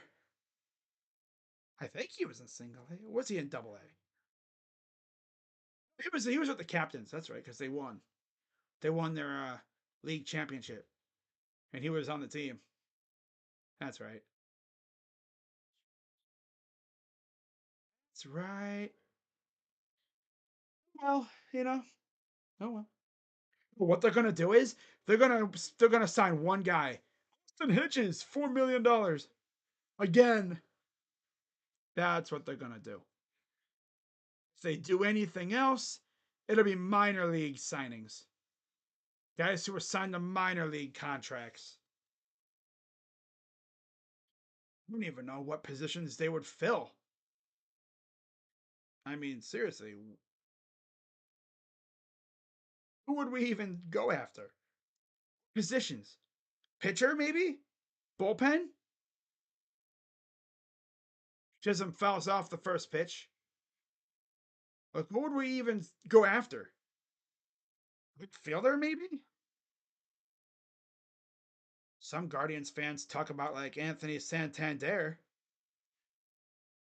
I would love him on the Guardians, but I don't know if we'd do it.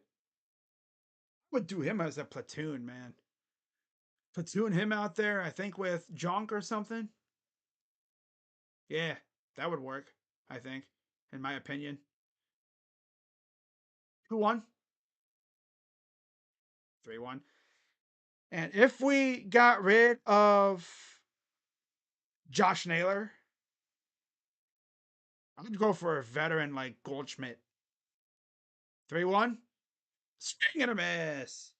Oh, that's just me. I'd go for a veteran like Goldschmidt. It wouldn't cost much. Manzardo and Goldie would be a pretty solid first base duo.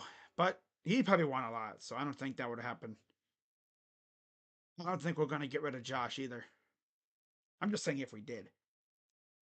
That wouldn't be the worst option to do. Oh my God, Raul. Jumper foul. Wow. Deshaun's at the game? I don't see him at the game. I want all 81 million voters of mine to storm the Bronx tomorrow. Stupid.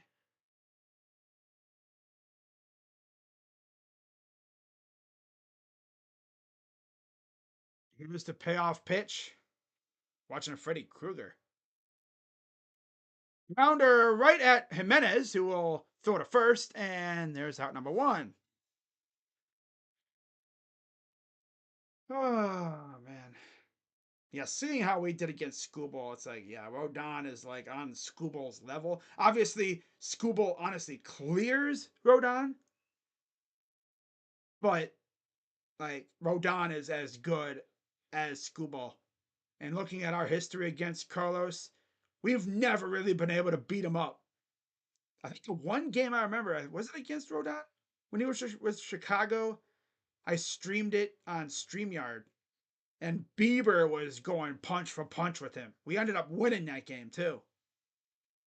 Swing and a miss. 0-2. To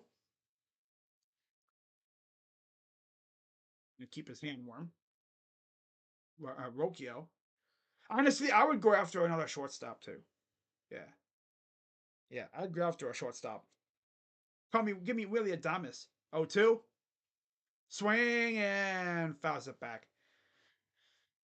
If we were going to spend money on any position, I'd probably go either right field or shortstop. That's just me, though. Give Willie Adames all the money in the damn world. Get into that vault. 0-2. Fly ball for Volpe. Right field at the wall. Caught by Noel. Lane Thomas almost ran into him. I'm having a little joke. I got it. I got your back, bro.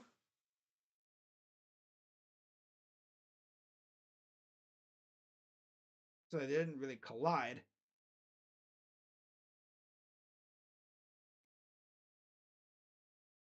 All right, so 2 down here in the 5th.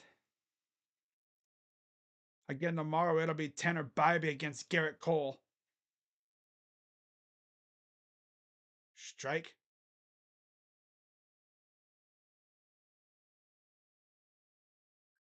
1-for-1 with a single and a walk during that chaotic 4th inning. The inning that saw like 6 walks / wild pitches. Damn. It's on all day. Yeah, I mean, it's almost Halloween, so you'd expect that. And Rizzo to left. Juan is there. He will settle under and make the catch. And by golly, we had a clean inning. When was the last time we had a clean inning in this one? I think what? First inning? No. First clean inning, I think, of the game. Top 6. Oh, man. But if you ask me, my legit prediction, I think, is probably going to be Yankees Dodgers. Which, man, I tell you what. I mean, baseball media would love an all New York World Series. But seeing Shohei Ohtani, Freddie Freeman, Mookie Betts, Oscar Hernandez, and the Dodgers against this Yankee team in the World Series, he literally, the meme, Hitler versus Stalin. Now, me, I don't really hate the Dodgers that much. I mean, yeah, it's an LA team, right? Honestly, I don't want to see the Yankees win. Screw the Yankees. I hate them. I hate the Yankees like NL fans hate the Dodgers. Yeah. I want to see Yankees fans suffer.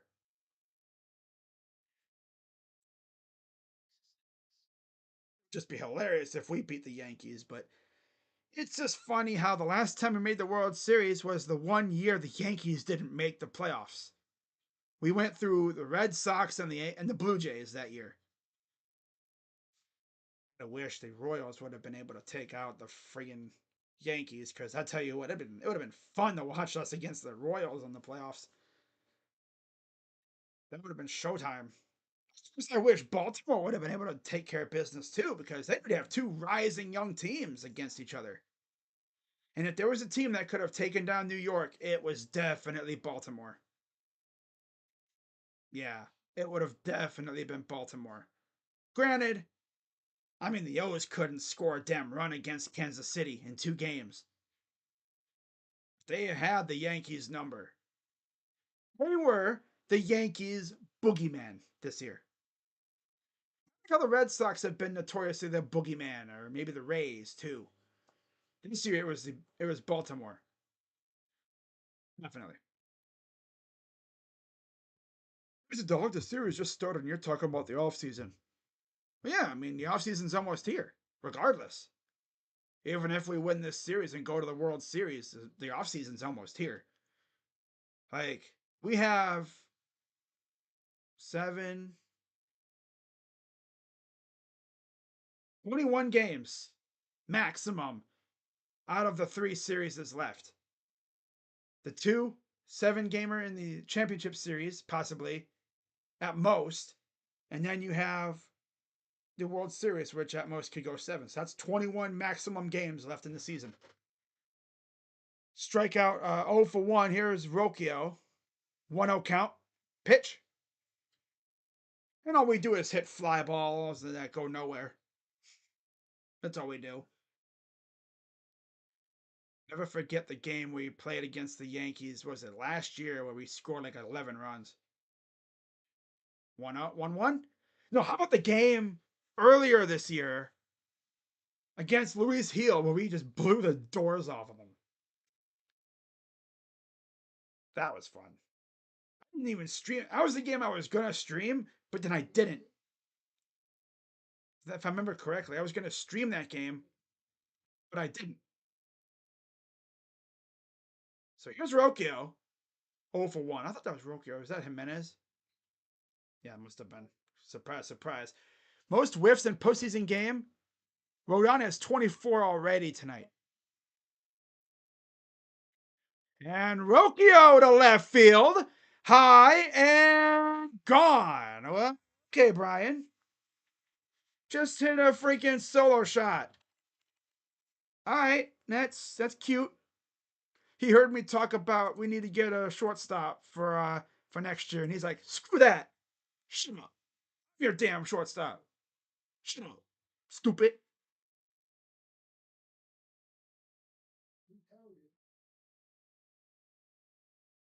First run of the series. Homer for Rocchio.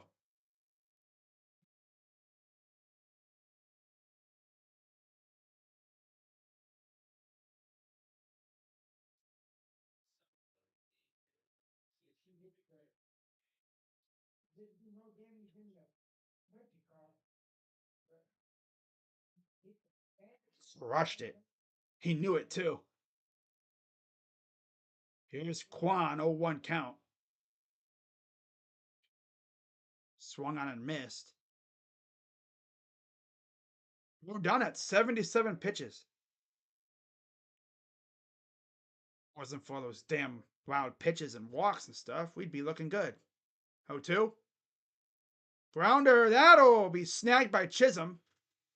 And that'll be out number 1. Whoop. There we go.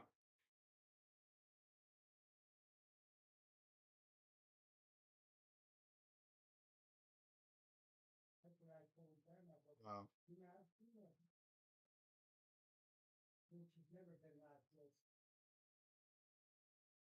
Chisholm's wearing a full-on like ski mask thing, and it's probably just barely brisk outside. Pitch to Fry is outside, ball 1.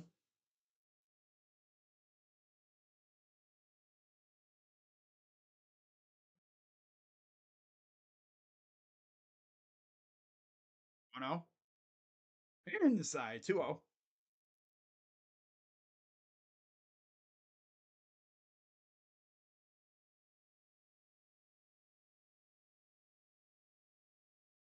Like I said, the Guardians are really trying to be the Yankees. All they do is homer. And they already got dude warming up in the pen. 2-0. 3-0 coming to Fry.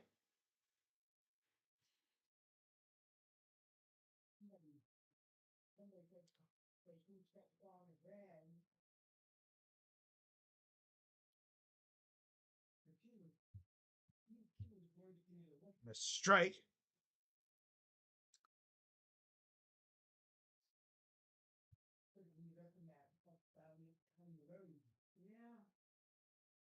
New one from Rodon.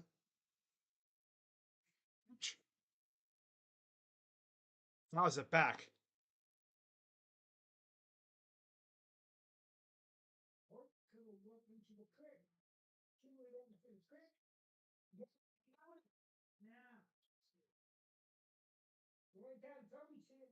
All right, full count.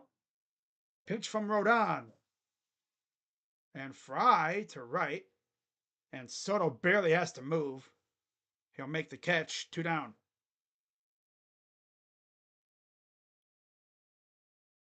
Throwing the Rocchio homer. My God, you see the ball disappear into the night. And it lands a few rows in. Yankee fans are like, who the heck is this guy? Here's J-Ram. 2 down here in the 6th. Strike. At least Rocchio can actually contribute. 1 for 2 with 2 flyouts for Jose. Swing and a miss. Wow. 0-2 coming to Ramirez. Pitch. Grounder. Foul. So Joey Cantillo is the only pitcher in the modern era to have 3+ walks and 4+ wild pitches in an outing of less than an inning, regular or postseason. Classic.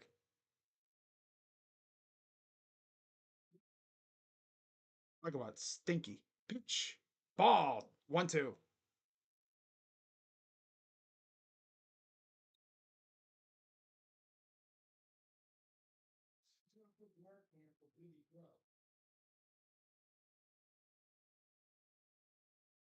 One-two pitch to Ramirez. Throws it back. Game 4, J-Ram hit a homer from the right side of the plate. I think that gave us the lead the first time. And the Tigers responded with a couple of their own, and then David Fry put us ahead for good. Ball 2.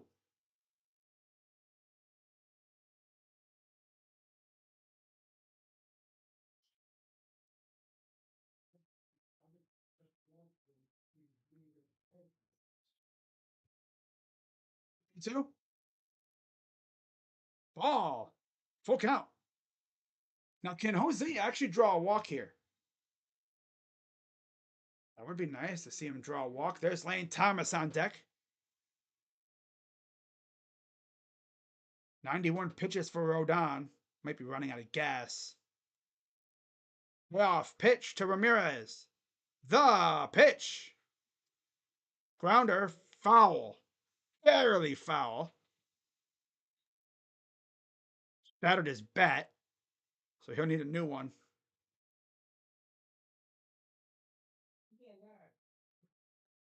See the barrel in the other top half of the bat go flying.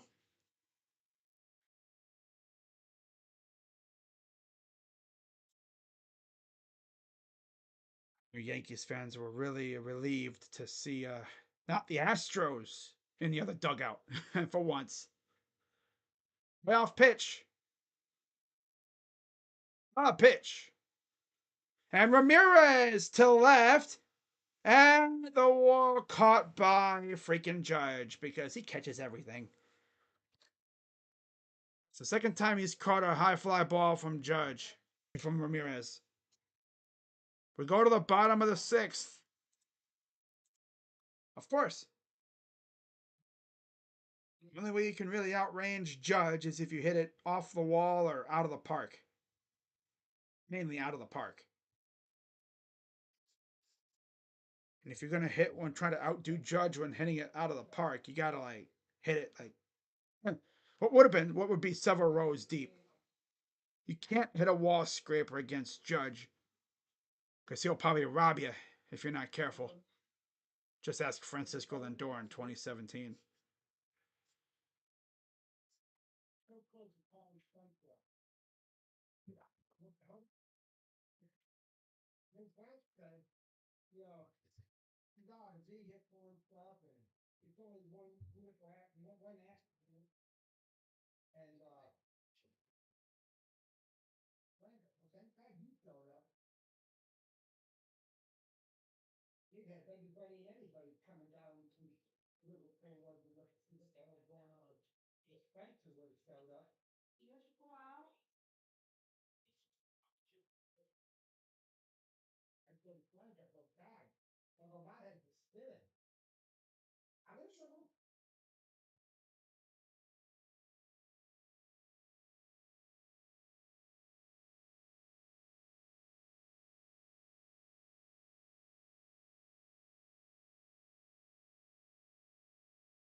So Avila back out there for the bottom of the sixth. Okay. 1-0 count against Verdugo, and then you're at the top of the order. 1-0. Strike.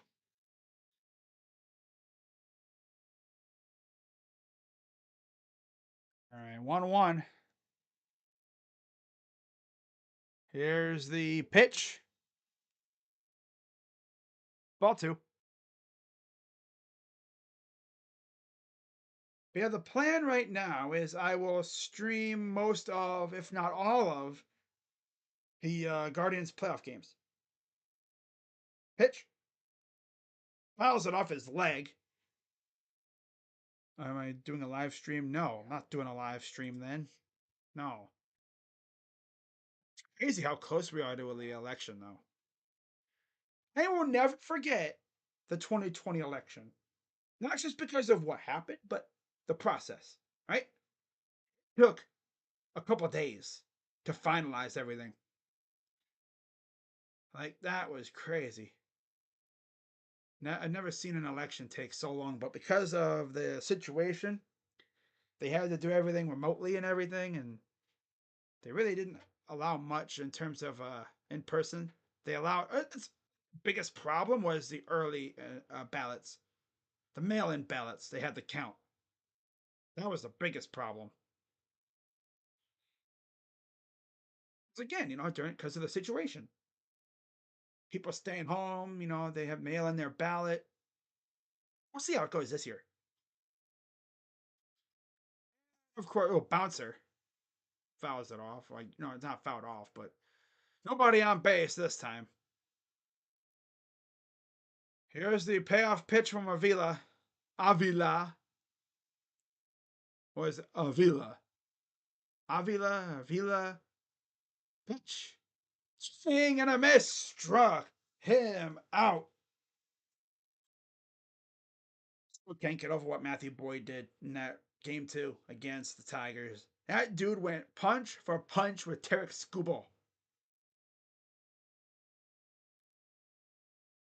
Yeah, if the Tigers would have won game 5, we kind of screwed them over. We were like, we'll leave them with something. Yeah, it's like, yeah, you may have beat us, but you know what? You're not going to have your ace for game 1, though.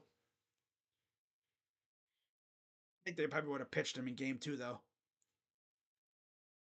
It's Glaber, 1 for 2. 1-0 pitch. Strike. At least the Guardians aren't getting shut out. They did good. They did a decent job working on Rodon, but just too much of the lineup is feeble and unserious. 1-1. Strike.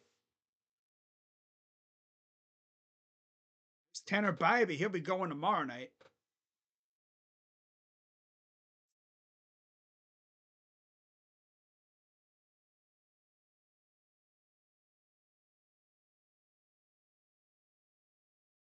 Here's the 1-2.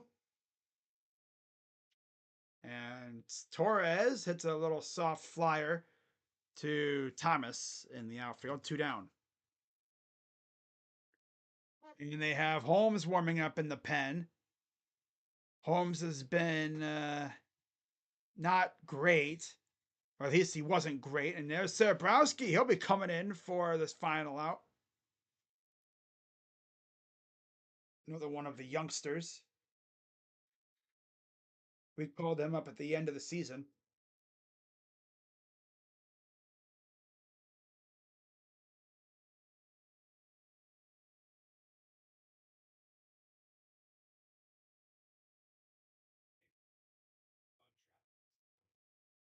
Oh, man. Yeah, my next stream will be tomorrow night for game 2 of this series. And then off day on Wednesday. And Thursday, I'll be here for game 4 or game 3 and then game 4. And then we'll go from there. Now, am I going to do any of the Mets Dodgers games? Maybe. We'll see. I think I'm going to focus solely on this series, though. I'll do a game on Wednesday. I'm going to focus solely, I think, on this series. Yeah. Might change my mind. The biggest problem is those games go right into our games. So it's not like I can do that game, get a few hours of, rest to, recuperate my voice and regain my voice. And then do our game. Nope. Or can't wait for, of course, is NCAA bowl season again. Just like last year, I'll be doing different little bowl games every once in a while. The good ones. Like last year, I did, what game was it? Western Kentucky and Old Dominion. Just picked a random game. I was like, I want to do this game just to see how it goes. And the game at first started off as a freaking hysterical laugher. I was like, oh my God. Turned into, it looked like an ass whooping, and then turned into really good. And it actually ended as one of the better games I think I streamed besides Buckeye games. Sabrowski, regular season, 8 games. Didn't really do, he didn't allow a run, believe it or not. In the postseason, 2 walks, 2 Ks. I did both playoff games in the NCAA. All playoff games, of course. I remember I did the national championship. And then famously, right as the stream was about to end, right as the game ended, I checked and Quinshon Judkins committed to Ohio State as a transfer. So that was fun. That was fun. The game wasn't fun, really, because you know who won. But yeah, overall, that was an interesting night. Doing that stream and then seeing Quinshon Judkins commit to Ohio State as a transfer. And I know Ohio State will be active in the portal again. You know they will be. Most likely they're just going to do what they did this past year. 0-2. Swing and fouled it off. They're probably just going to wait until their bowl game. If they make the playoff, I mean, you really can't wait too long. But they're probably going to make most of their noise after they're done in the playoff. Which, God, I mean, they're not going to really have much time, so I don't know what they're going to do. 0-2 is high, ball one. Because I think they shortened the period to 30 days. Something like that. So 1-2. Swing and foul tip. Struck him out. Retires the side. Wow. So Eric Zabrowski now has the clout of striking out Juan Soto in a playoff game. You think, hey, I struck out Juan Soto in a playoff game. We're losing, but I struck out Juan Soto. You'd be walking up to some random chick at the bar, be like, hey baby, how you doing? Like, who are you? I'm Eric Zabrowski, man. I was in a playoff game. I struck out Juan Soto. Oh my God, Rogers just threw a Hail Mary touchdown right before the half. Why do I not believe you, Raul? Why do I really not believe you at all?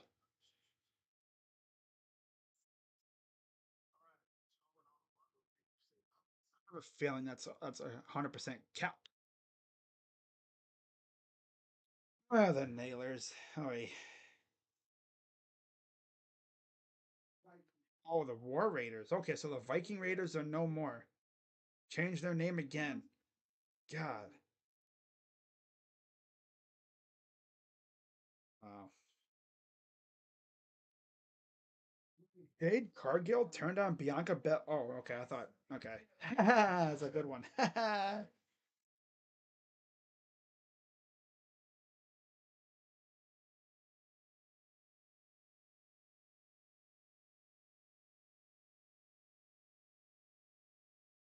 Oh, yeah. I see what happened. They were trying their little double team move, and whoever they were trying it on uh, moved out of the way. Wow. Okay. Wow. Oh, I guess he did do it. Wow. I mean, they don't call him Hail Mary Jesus for. They don't call him that for nothing.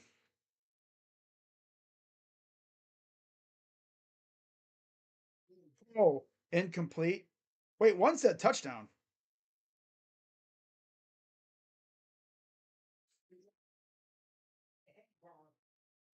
Wow.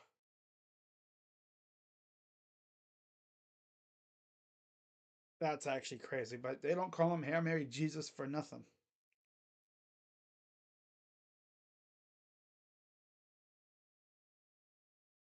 Wow.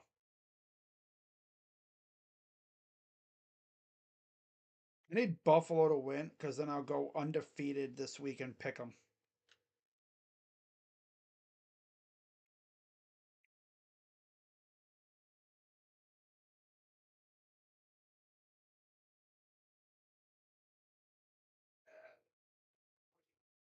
Uh,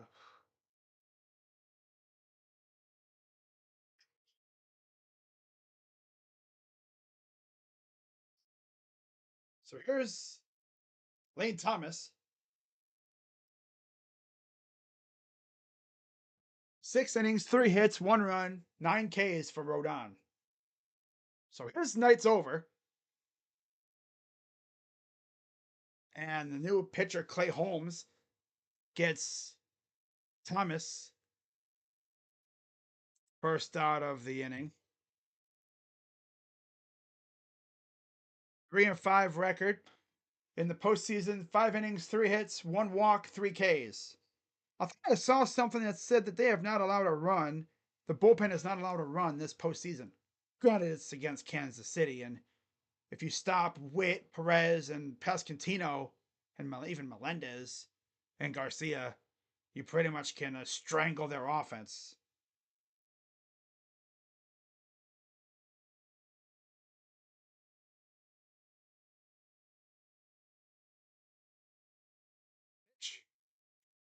Fouls it off. Time for another feeble ass at bat from our friend Josh Naylor.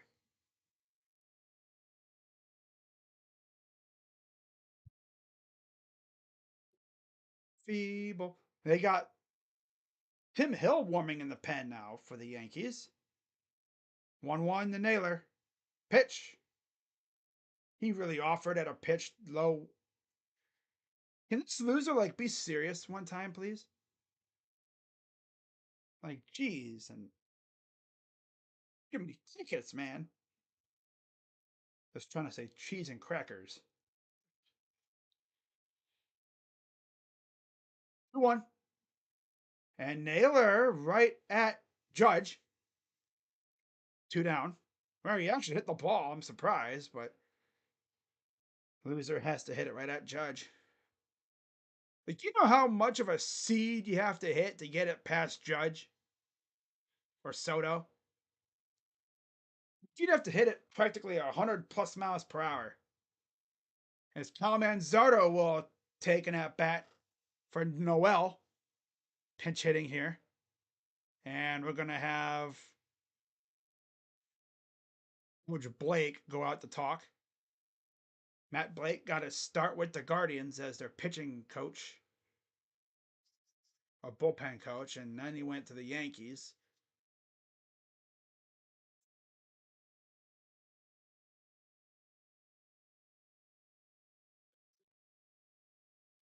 And Zardo, the guy we got for Aaron Savale in that trade last year. Of course, he was called up at the beginning of September when rosters expanded, and he hit 2 home runs in his first game back. After he was sent down earlier in the year, he struggled mightily, and then he came back and hit nukes. So we need him to get on base here, because we need to get something cooking here, right? Yeah.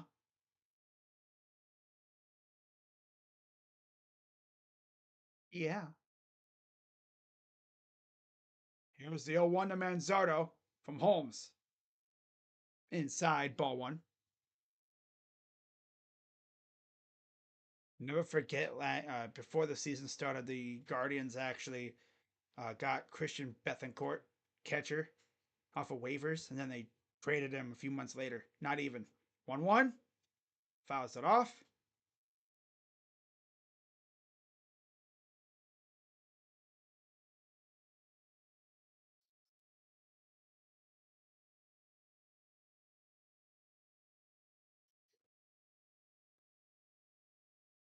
One-two pitch. Oh, got away. Nobody on base, so no worries. 2-2 count. Yeah, Clay Holmes was the closer for the Yankees the last couple of years, and he's been kind of like their version of Cody Allen for the most part. Kind of unreliable at times. Very prone to blowing games for sure. 2-2 to Manzardo. The pitch. Manzardo fouls it off. Don't try to be, the hero. Just get a base hit. Set it up for the guy behind you. Simple as that.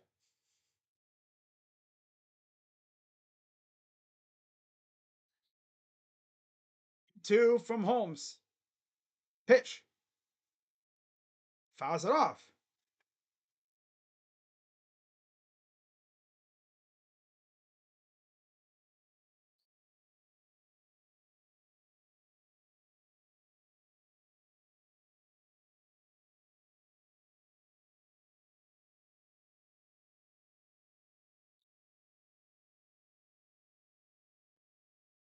2-2 pitch to Manzardo.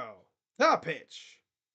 Fouls it off again. He's fighting him off. He's got a good at bat going.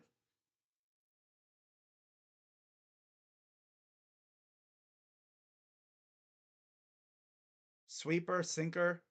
No, sinker, sweeper, sinker. Four seam, sweeper, four seam. Watch out for that sinker. 2-2. Swing and a miss. And there's the sweeper. Bottom 7. Ah, brother.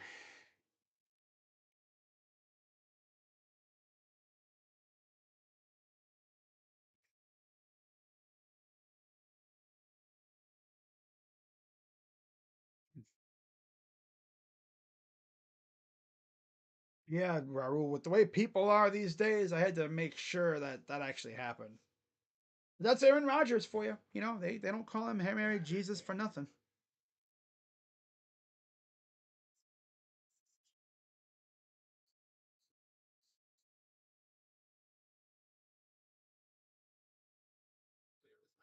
Once NBA season starts up, I'll be doing a lot of Cavs games, of course.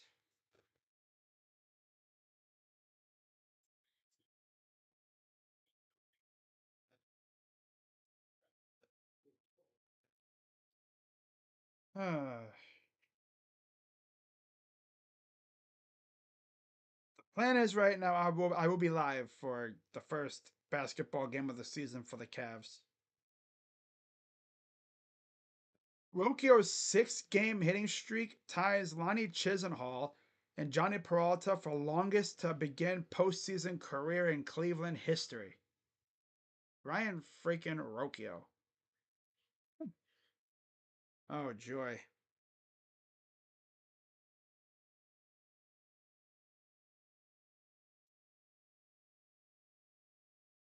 Oh man.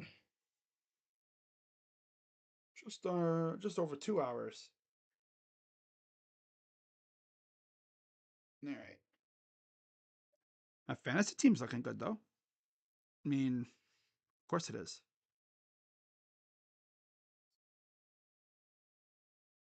Estimates good to go. All right, I'll get them back out there.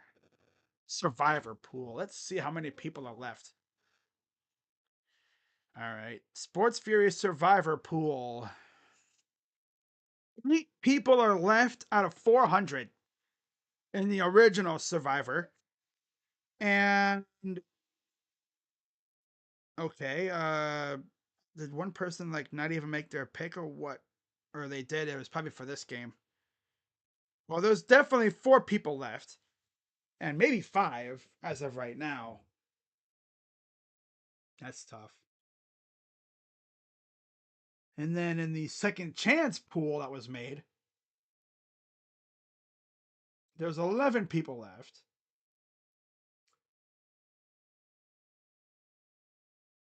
And okay, so there's right now there would be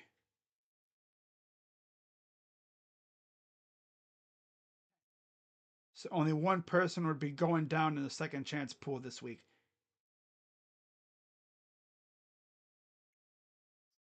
I like what I like about Sleeper though, it tells you who's left. So there's only going to be 4 people left. I guess someone didn't make their pick. Yeah, no pick yet. Dang, didn't make their pick. Someone didn't even make their pick this week. Damn, bro. You gotta make your picks for that pick for your survivor pool. They didn't even make their pick yet.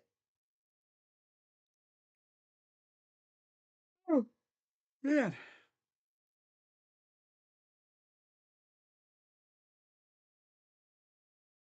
was kind of shocked that they had the Dodgers Mets game at 1 p.m. Pacific today. I thought we would have been the first game, and then they go to Dodgers game for a 7 p.m. start out in the Pacific. But I guess they wanted to have that one in the afternoon.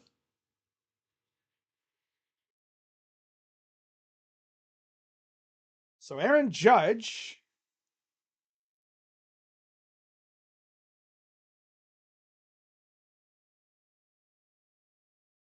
there's Matthew Boyd, pitched in Game 5 against Tarek Skubal.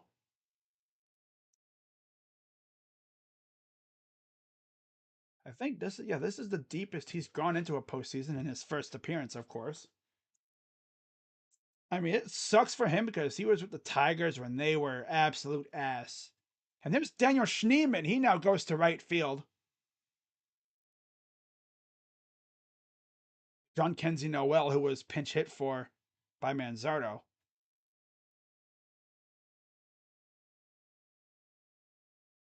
And Sabrowski's still out for the bottom 7 here.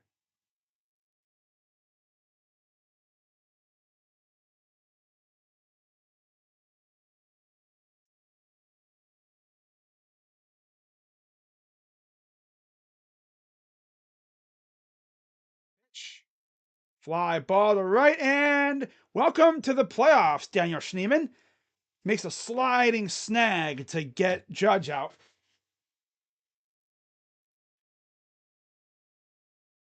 Welcome to the playoffs, Daniel. Damn, Daniel. So, yeah, for those wondering, where did Daniel Schneemann even come from? He was down in the minors for a good portion of the season, and then, what was it, like June or July around there? He was called up because I think of injury, I think it was.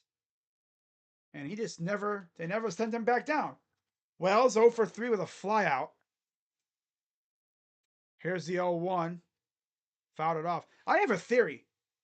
Chase DeLauder would have been on the Major League roster right now had he not gotten hurt. Same thing maybe for George Valera, too. But I think DeLauder would have been up with Manzardo if he hadn't gotten hurt. That's my theory. I need to see him for a full season next year before I can really say, oh, yeah, he's that dude, because he's good. DeLauder is a fantastic player. Just has to stay healthy. It's his feet. Go figure. 1-2. Fouled it off.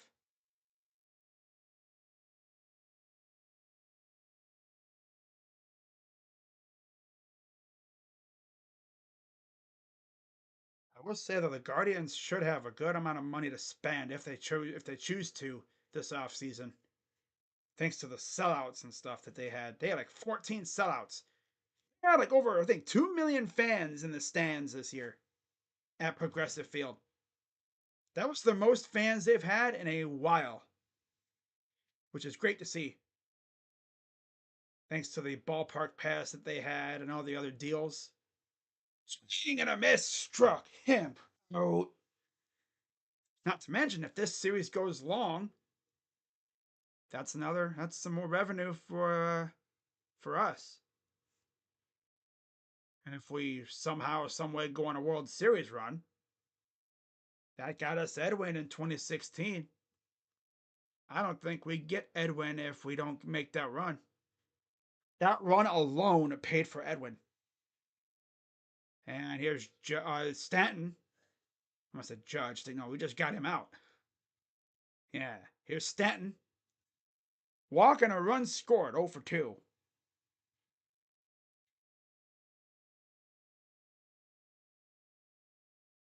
Oh, 1. And Stanton, left field. And that one is not coming back. Figured he was going to get one at some point, just like Soto.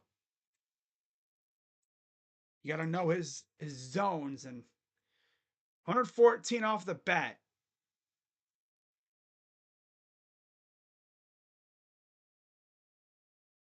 And in this fun house must be fun for these guys, man. All you got to do is put a little bit of oomph on the ball, and that thing goes 500 feet. It seems like it does. Left field isn't as bad as the right field. Have wall scrapers that would have been routine flyouts in most ballparks. Here's Chisholm. Wait. Okay. There's a look at the bleacher creatures.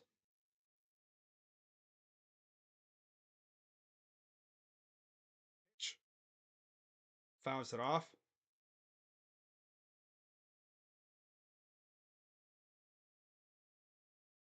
This game isn't on cable for some reason. It's on TBS. I don't know if that's a cable network. Ball.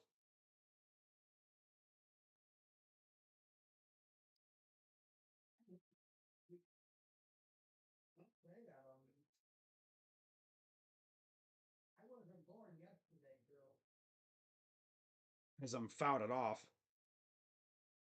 1-2.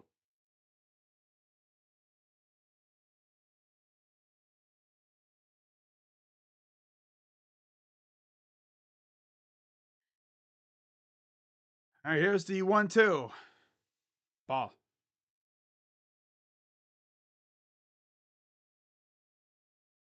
I don't know if it's a cable network.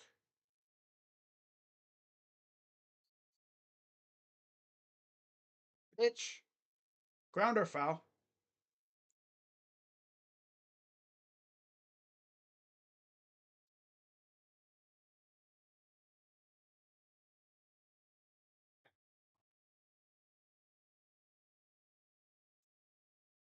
Two pitch. Swing and a miss. Struck him out.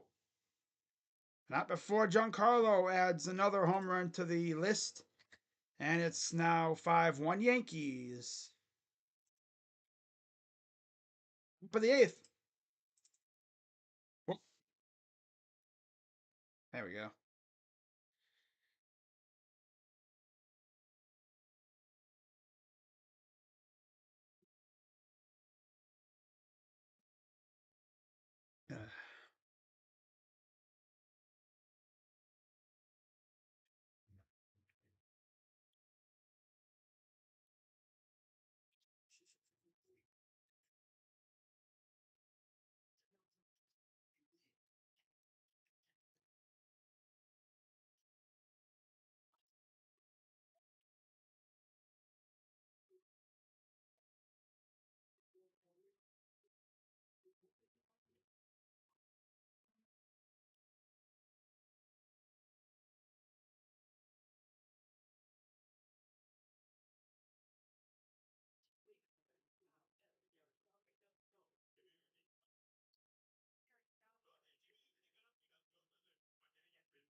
Oh, Fubo? Oh, okay.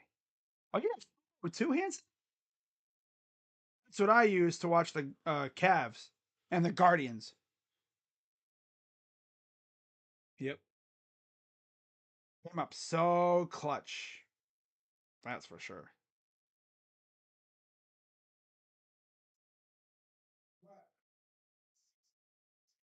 And Jazz Shiesty.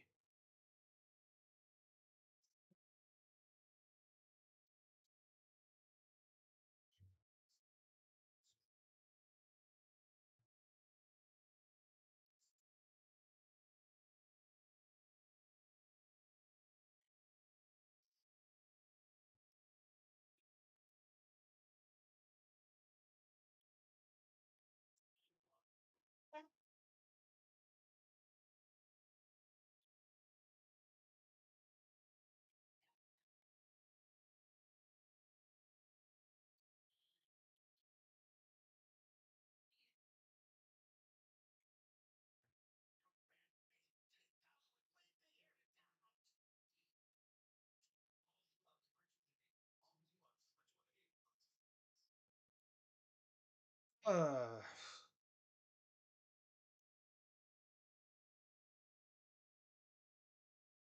414 miles per hour, 22-degree launch angle, 77 feet at its apex.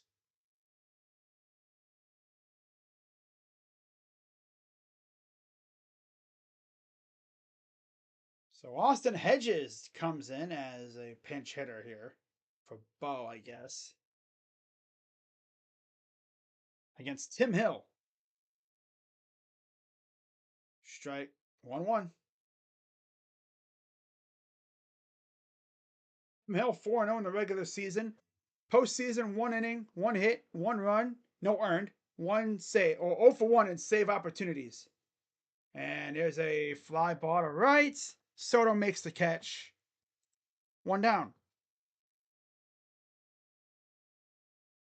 But yeah, we'll be right back at it tomorrow. Or Bobby against Garrett Cole. Ugh. And then after that, it's 3 straight games in Cleveland. And then possibly back to, well, if needed, you have 3 straight. And it's a grounder to left field by Andres. Hey, yo. Jimenez finally gets a base hit. Doesn't look like he froze. He's like, ah. Okay, he glitched. Didn't even move. Probably thought, ah, crap, I can't get to that one. Well, now here's Brian Rocchio, who homered last time up. Can't believe I said that, but that's true. So Jimenez on first. Here's Rocchio against the lefty Tim Hill. Then top of the order, possibly on deck as well. Say possibly because, you know, double play is a threat here. And a base hit for Rocchio. And Jimenez will scurry over to third.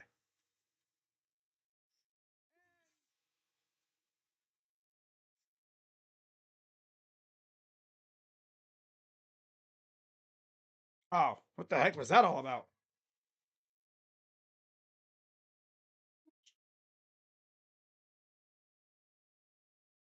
Like, Rocchio was going back to first. I guess dude was just standing there. He's trying to draw a charge. So I guess they're going to talk about it. Ryan Rocchio's bozo ass would be the one that get caught napping at first base. You really thought he was going to go to second, fool? Oh, yeah, because dude was just standing in the way. And then he runs into him again. First off, he gets in the way. He's like,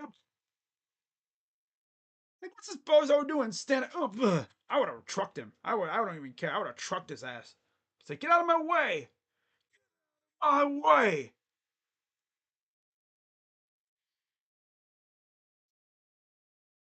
Would lower the shoulder.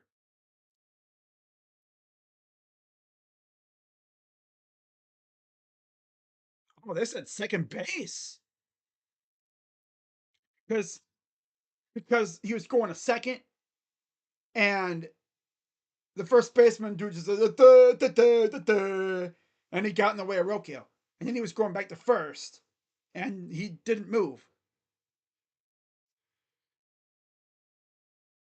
It's not the obstruction. That's the obstruction. He's just standing in the way of Rocchio. Like, hey. I would have ran his ass over. I'd be like, get out of my way. So Rocchio's on second now with second and third with nobody out and Stephen Kwan coming to the dish. Guardians might have something cooking. Of course, this happens after the Yankees put up 5. And of course, the fans are going to let the umpires know how they feel. As they always do. They're not afraid to let their voices be heard. Here's Stephen Kwan. Pitch. Side, ball 1. And they got Luke Weaver warming up in the bullpen. He's been their closer lately, I guess. I guess you could say they've done like a closer by committee. Kwan fouls it off. I need a base hit here. Base hit could score 2 and make things very interesting with the meat of the order coming up. Because right now it would be Fry, Ramirez, and Thomas in the 9th. Strike. But I need Kwan to get a base hit here.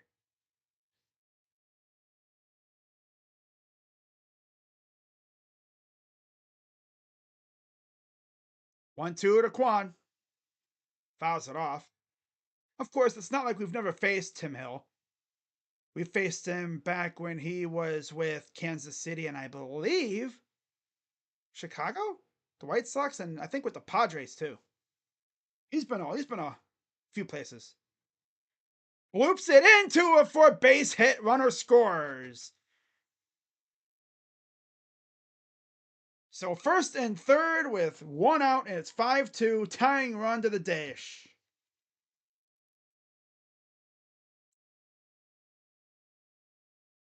And it's David Fry. Just got it past Chisholm. Smart move to hold Rocchio at third.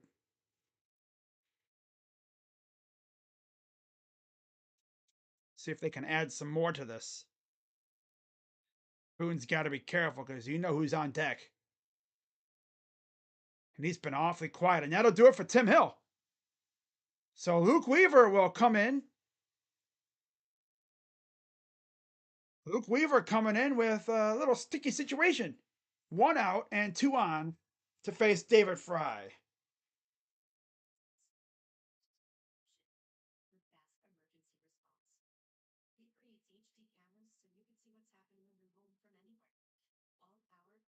See, if they didn't have that home run by Stanton, it would have been a 2-run game, tying run on first.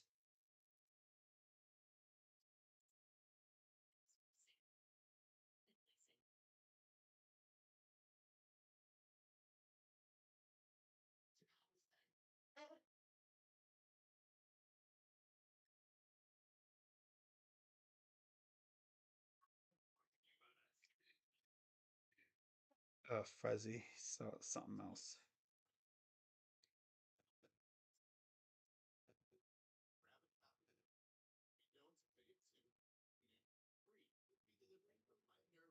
I mean, also, don't forget,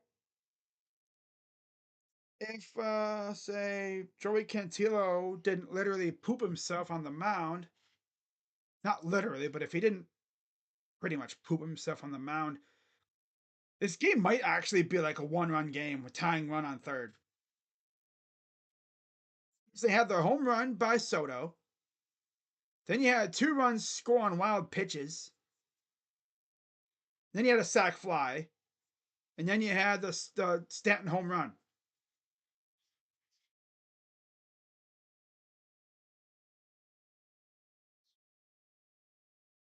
Okio's homer. And Stanton homer. So 5-2. Here's Luke Weaver. He's probably coming in for a 5-out save.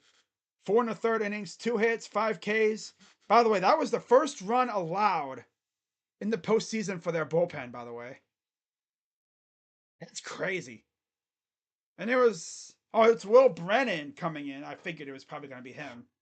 1 for 5 with a 600 OPS. Brennan had a great start to the season, and then he just kind of fizzled out. Also got hurt, I think, too. 0-1 count. Come on, base hit. Give Jose a chance here. 0-1 to Brennan. Swing and a miss. Oh my God, this dude's going to strike out like an idiot. And then, of course, we're probably just going to see Jose fly out, like always. Here's a look at the dugout for the guards. Here's the 0-2 to Brennan.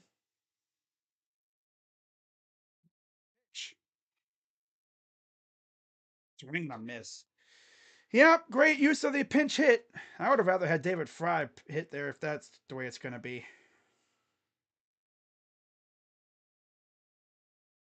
I think that's probably where you would have pinch hit for Manzardo. Pinch hit Manzardo.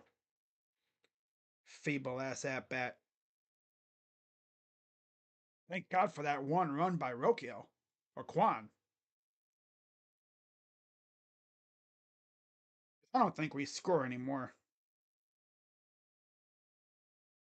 Unless we get a big hit from Ramirez here. Pitch to Ramirez. Inside. I need J-Bam to just get a base hit.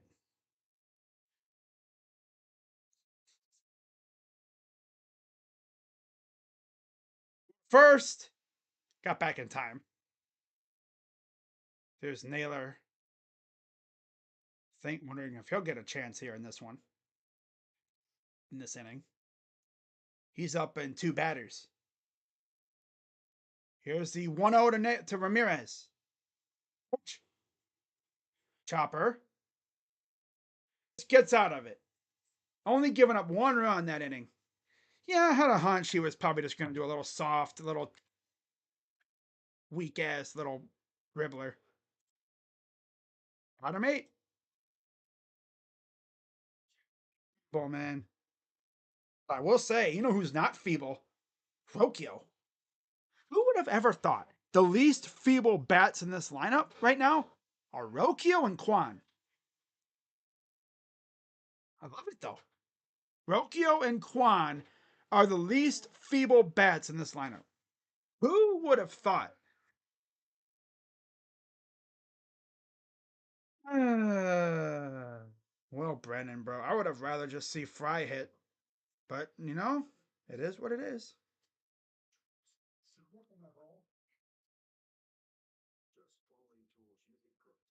It's didn't Fry homer off a righty in the Tiger series? Man,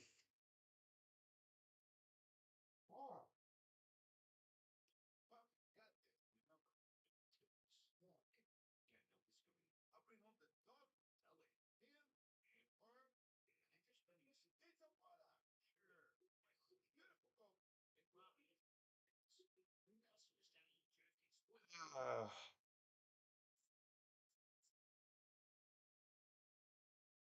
well, I'm just happy we got a run in there. Now we got what's it? Thomas Naylor. Oh God, wasn't this the exact score back in 2022? I'm not sure. I don't think so. I don't know. It might have been in Cleveland. I think it might have been. I remember honestly. Oh man. Oh, Max, scary movies, bro. It's just on what they used to be with those. I mean, there used to be scary movies that would, after you watched them, you could not sleep at night. Man, you know a movie is scary? You know a movie is scary when you go to see it and you come home and every little movement or every little noise has you damn near wetting yourself. Like, who's there? Ah. You sleep with your lights on, you have to get a nightlight. The phone rings and you're like, God, who's that?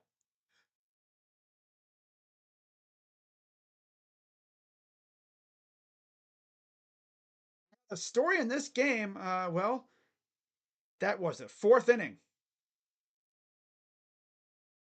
Andrew Walters, 1 0 in the regular season, 1.1 in the third innings, one hit, one run, one walk, two Ks in the postseason. Game two, tomorrow, 6:30 p.m., exclusively on TBS and Max. Here on the Crazy Dog Sports channel if you want to listen to my somewhat biased commentary for the Guardians. Be somewhat biased, low key, when I need to be, but too bad. I kind of keep it real. I'm not out here, glazing my team. Funny, and it's just a swing and a miss. I will let these guys hit when they need to. I'm not gonna come out here and glaze a dude's ass. Trust me. If he stinks, I will let you know about it. Two, fouls it off. It's just so funny because like heading into the series, everyone talks about the payroll. Three $300 million payroll teams and the Guardians. Ball. I mean, if the Tigers were here, they would have been in the same boat because they don't spend either. And if they did spend, they got rid of some of the guys they spent that money on. Besides Javi Baez, who stinks. 2-2. Hey, rung him up. I can't believe they freaking did that though. They really went out and got Javi Baez was it 2 years ago? Stupid. Tomorrow, yeah, 6:30. Game two, Guardians Yankees. I'll be here for that. And then at 8 o'clock, Dodgers and Mets on Wednesday. So I'll go live for that game. Most likely, I'll be live for that game as the series will shift to I think it's. Oh no, wait, no, they don't. Do they play every other day or is it every day? to look. Oh, I think that's today, and they play tomorrow. I'm not sure. I have to look. And Rizzo. That goes like 600 feet up, but not out. As that was out number 2. Fans are like, oh, and it's like, ah. I think they do that because they think every ball that's hit goes out of the yard. Yankees trying to make the World Series for the first time since Obama was in office. 2009, I believe it was. They faced the Phillies in that World Series. I am pretty sure they did. They beat them once and then they got beat once too. Of course, if you ask a Yankee fan, what has kept them from the World Series all these years? Well, it's been the mixture of the Guardians, the Indians, the Red Sox, or they've missed the playoffs altogether. The Astros lately. The Astros have been whooping their ass, but the Tigers did them a solid and got rid of them. Like I said in my preview for the whole playoffs, I thought the Astros are going to bounce us out of the playoffs, but yeah, because the Astros are a team that probably would have been able to take the Yankees to the limit, if not beat them again. Astros team is starting to kind of crumble a little bit. They're losing guys. There's a walk to Verdugo. I mean, they still got Altuve, but they don't have Correa anymore. Obviously, Springer's long gone. He's been gone for a couple years. They have Alvarez. Their biggest issue this year, of course, was injuries. Verlander missed a good portion of the season. Valdez, I think, I don't think he was banged up. One of their other two other Urquidy and one of their other pitchers was out. I think almost the entire year due to a visit. I think with the Tommy man, Tommy J. They went out and got Yusei Kikuchi first. Got back in time. But yeah, regardless, win or lose, I will be doing a series recap for this series. It's just, will I be following it up with a season recap or World Series preview? Ball.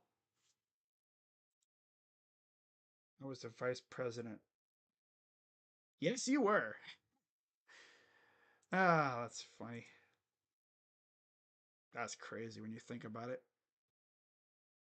Here's the 1-1 to Torres. 1 for 3. Ball. A lot of the guys in the pen for the Guardians are youngsters. The only ones that have actually, well, the only one really that's had any playoff reps is Class A. A lot of these guys weren't on the team yet in 2022. Gaddis was, I think. No, he wasn't. No.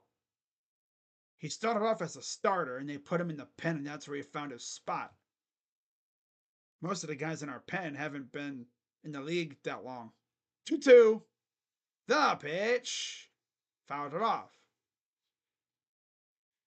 So it'll be Thomas, Naylor, and it's going to be batting after Naylor. Forgot, brother. Be the 6 hitter. Low, ball 3. Ball got away, and runner takes second. Jimenez bats 8th. Hedges will be batting 7th.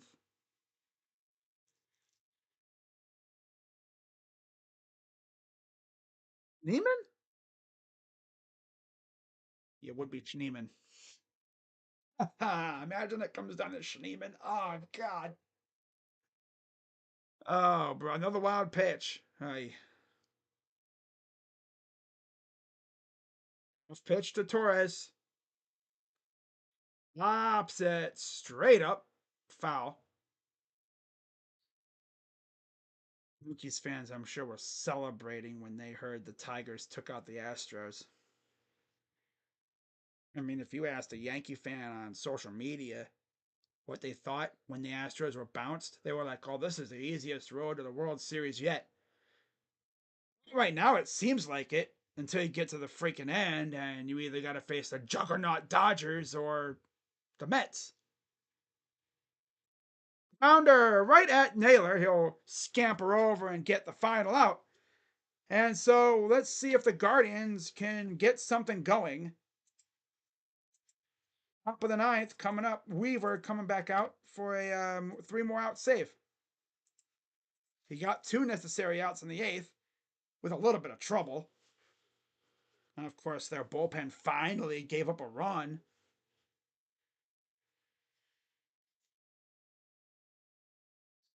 So yeah, it'll be yeah.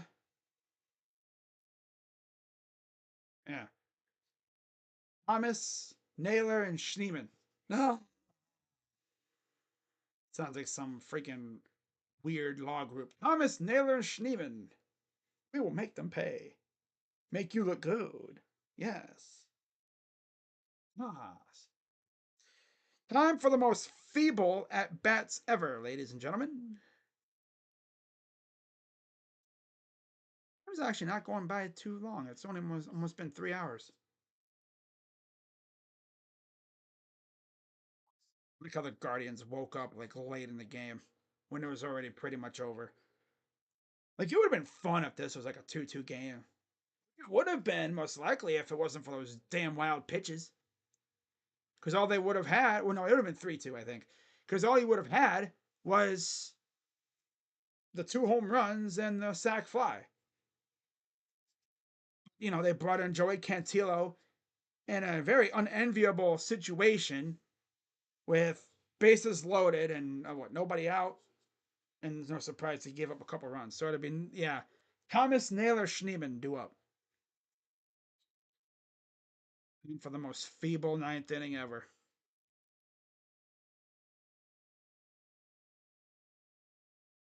But you never know with this team.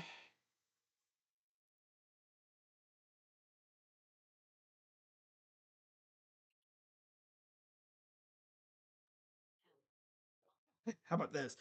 Tony Grossi with a good idea. Next spring, I would just put the Guardians in a batting cage every day and just throw changeups for hours.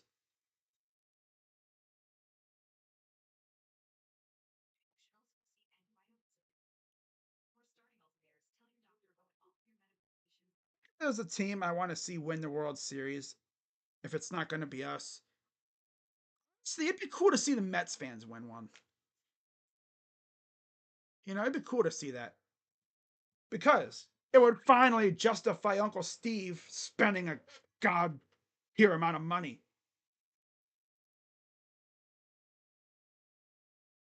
And there's Travis Kelce hanging with Taylor Swift in the suite. Oswaldo Cabrera will take over at first base.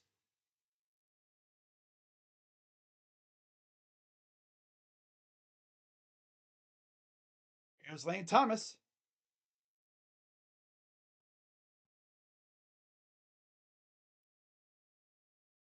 Pitch from Weaver.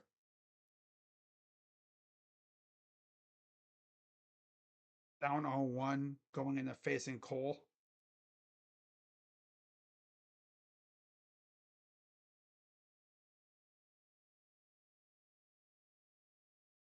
Pitch is outside. 2-0 to Lane.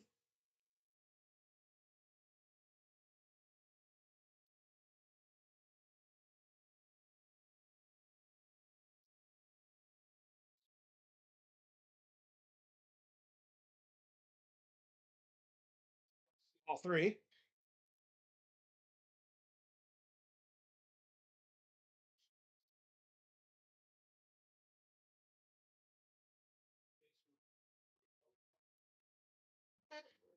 All right. Here's the 3-0. All 4. Wait, whoa, hold up. How is that a strike? Show.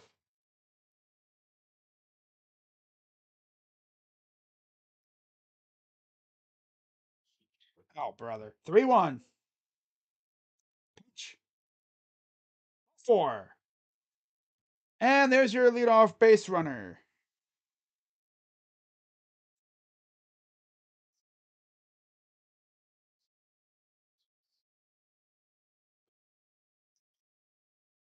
Here's Josh Naylor.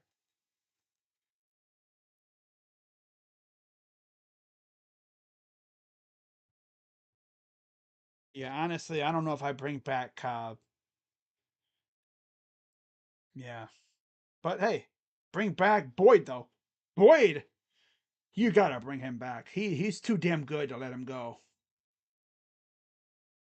That'd be cool, give him a full off season in our system, full spring training with no rehab, and just see what he can do. 0-1 to Naylor. Thought it off the bat. I would honestly get rid of Josh, but Bo, I don't know, man. You gotta get him in the cages or something because he stinks. Yeah, Josh had what 30 home runs this year, but I don't know, man. You gotta change his philosophy when it comes to how his approach. 0-2. Swing and a miss on a damn changeup. Lock him in a cage, in a batting cage. Not what you're thinking. And just throw changeup after changeup after changeup after changeup at him until he learns how to freaking hit him. God, that's the book on how to beat Naylor. Changeups, changeup, changeup, changeup, changeup. Ah, here's Schneeman. Ball. He can't resist the changeup. Changeup, changeup, changeup. Always has to swing at the damn changeup. God, that's how you beat him. Because he bites every time. He can't help it. You can literally say, "Hey Josh, this is a changeup." Still swing at it. Tell him, and he'd still swing at it. 2-0 to Schneeman.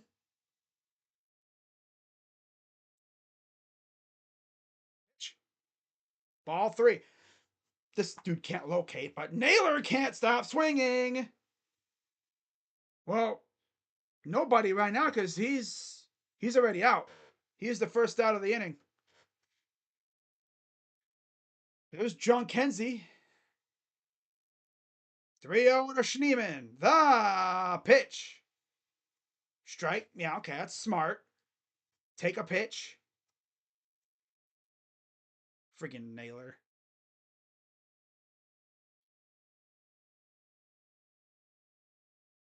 There's Vote. Change up, change up, change up. Ah! 3-1. Pitch. Swing and a miss. Change up. Change up. Change up. Change up, change up, change up, change up, change up. If I had $1 for every time we swung at a changeup, I would have enough money to buy the Guardians. No joke. I swing at it every time. Payoff pitch. I'm gonna call it right here. Changeup. And oh my God, Austin Hedges on deck. Ah! Ah! Ah! Payoff pitch. Calling it. Changeup. Oh, it was a changeup, but we actually hit it.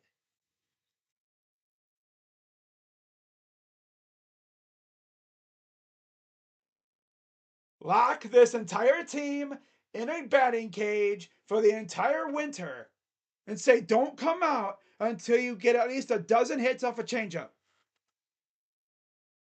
Literally. Not kidding. On it. Changeup. Payoff pitch. Oh, four-seamer. Still struck him out because he's a bum. 2 down, and it's all down to Austin Hedges. Yeah, of course. Hedges is gonna. You can literally throw an E-fist at Hedges and he'll swing at it. That's how horrible he is. Only thing saving Hedges is the fact that he's good behind the plate. Strike. Funny thing is, they had Schneemann. Schneemann had him 3-0 count. Still struck out. When I say this team is feeble, I mean it. Here's the 0-1. Swing and a miss. Literally just throw a ball in the dirt. Watch him swing at it.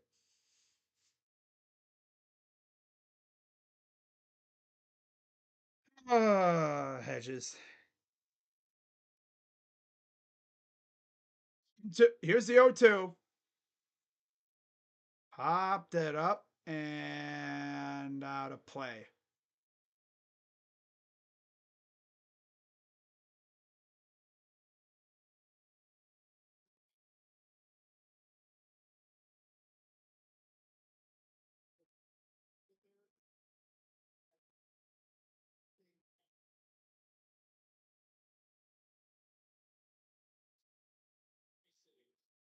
Austin Hedges.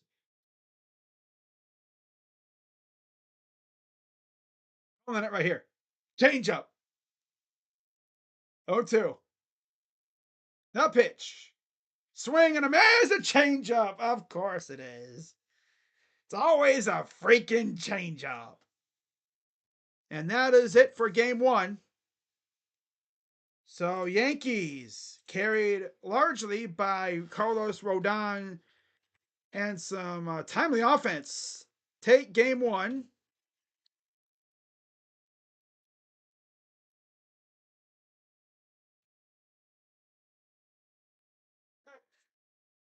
All right. Let me move this down a little bit. All right. Yankees lead the series 1-0. Coming back tomorrow for game 2. Tanner Bibee against Garrett Cole.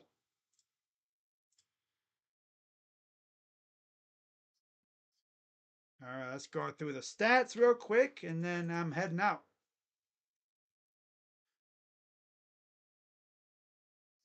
It's got 2 runs on 6 hits, no errors. Yankees 5 runs, 6 hits, 1 error. Maybe against Cole tomorrow. Yankees look to take control of the series heading to Cleveland, where I believe they'll be relying on Clark Schmidt and Luis Gil to finish the job. So yeah, tomorrow it'll just be this game, this series, October 15th. Yep, we play. Then on Wednesday, and 4 of their next 7 against the Yankees.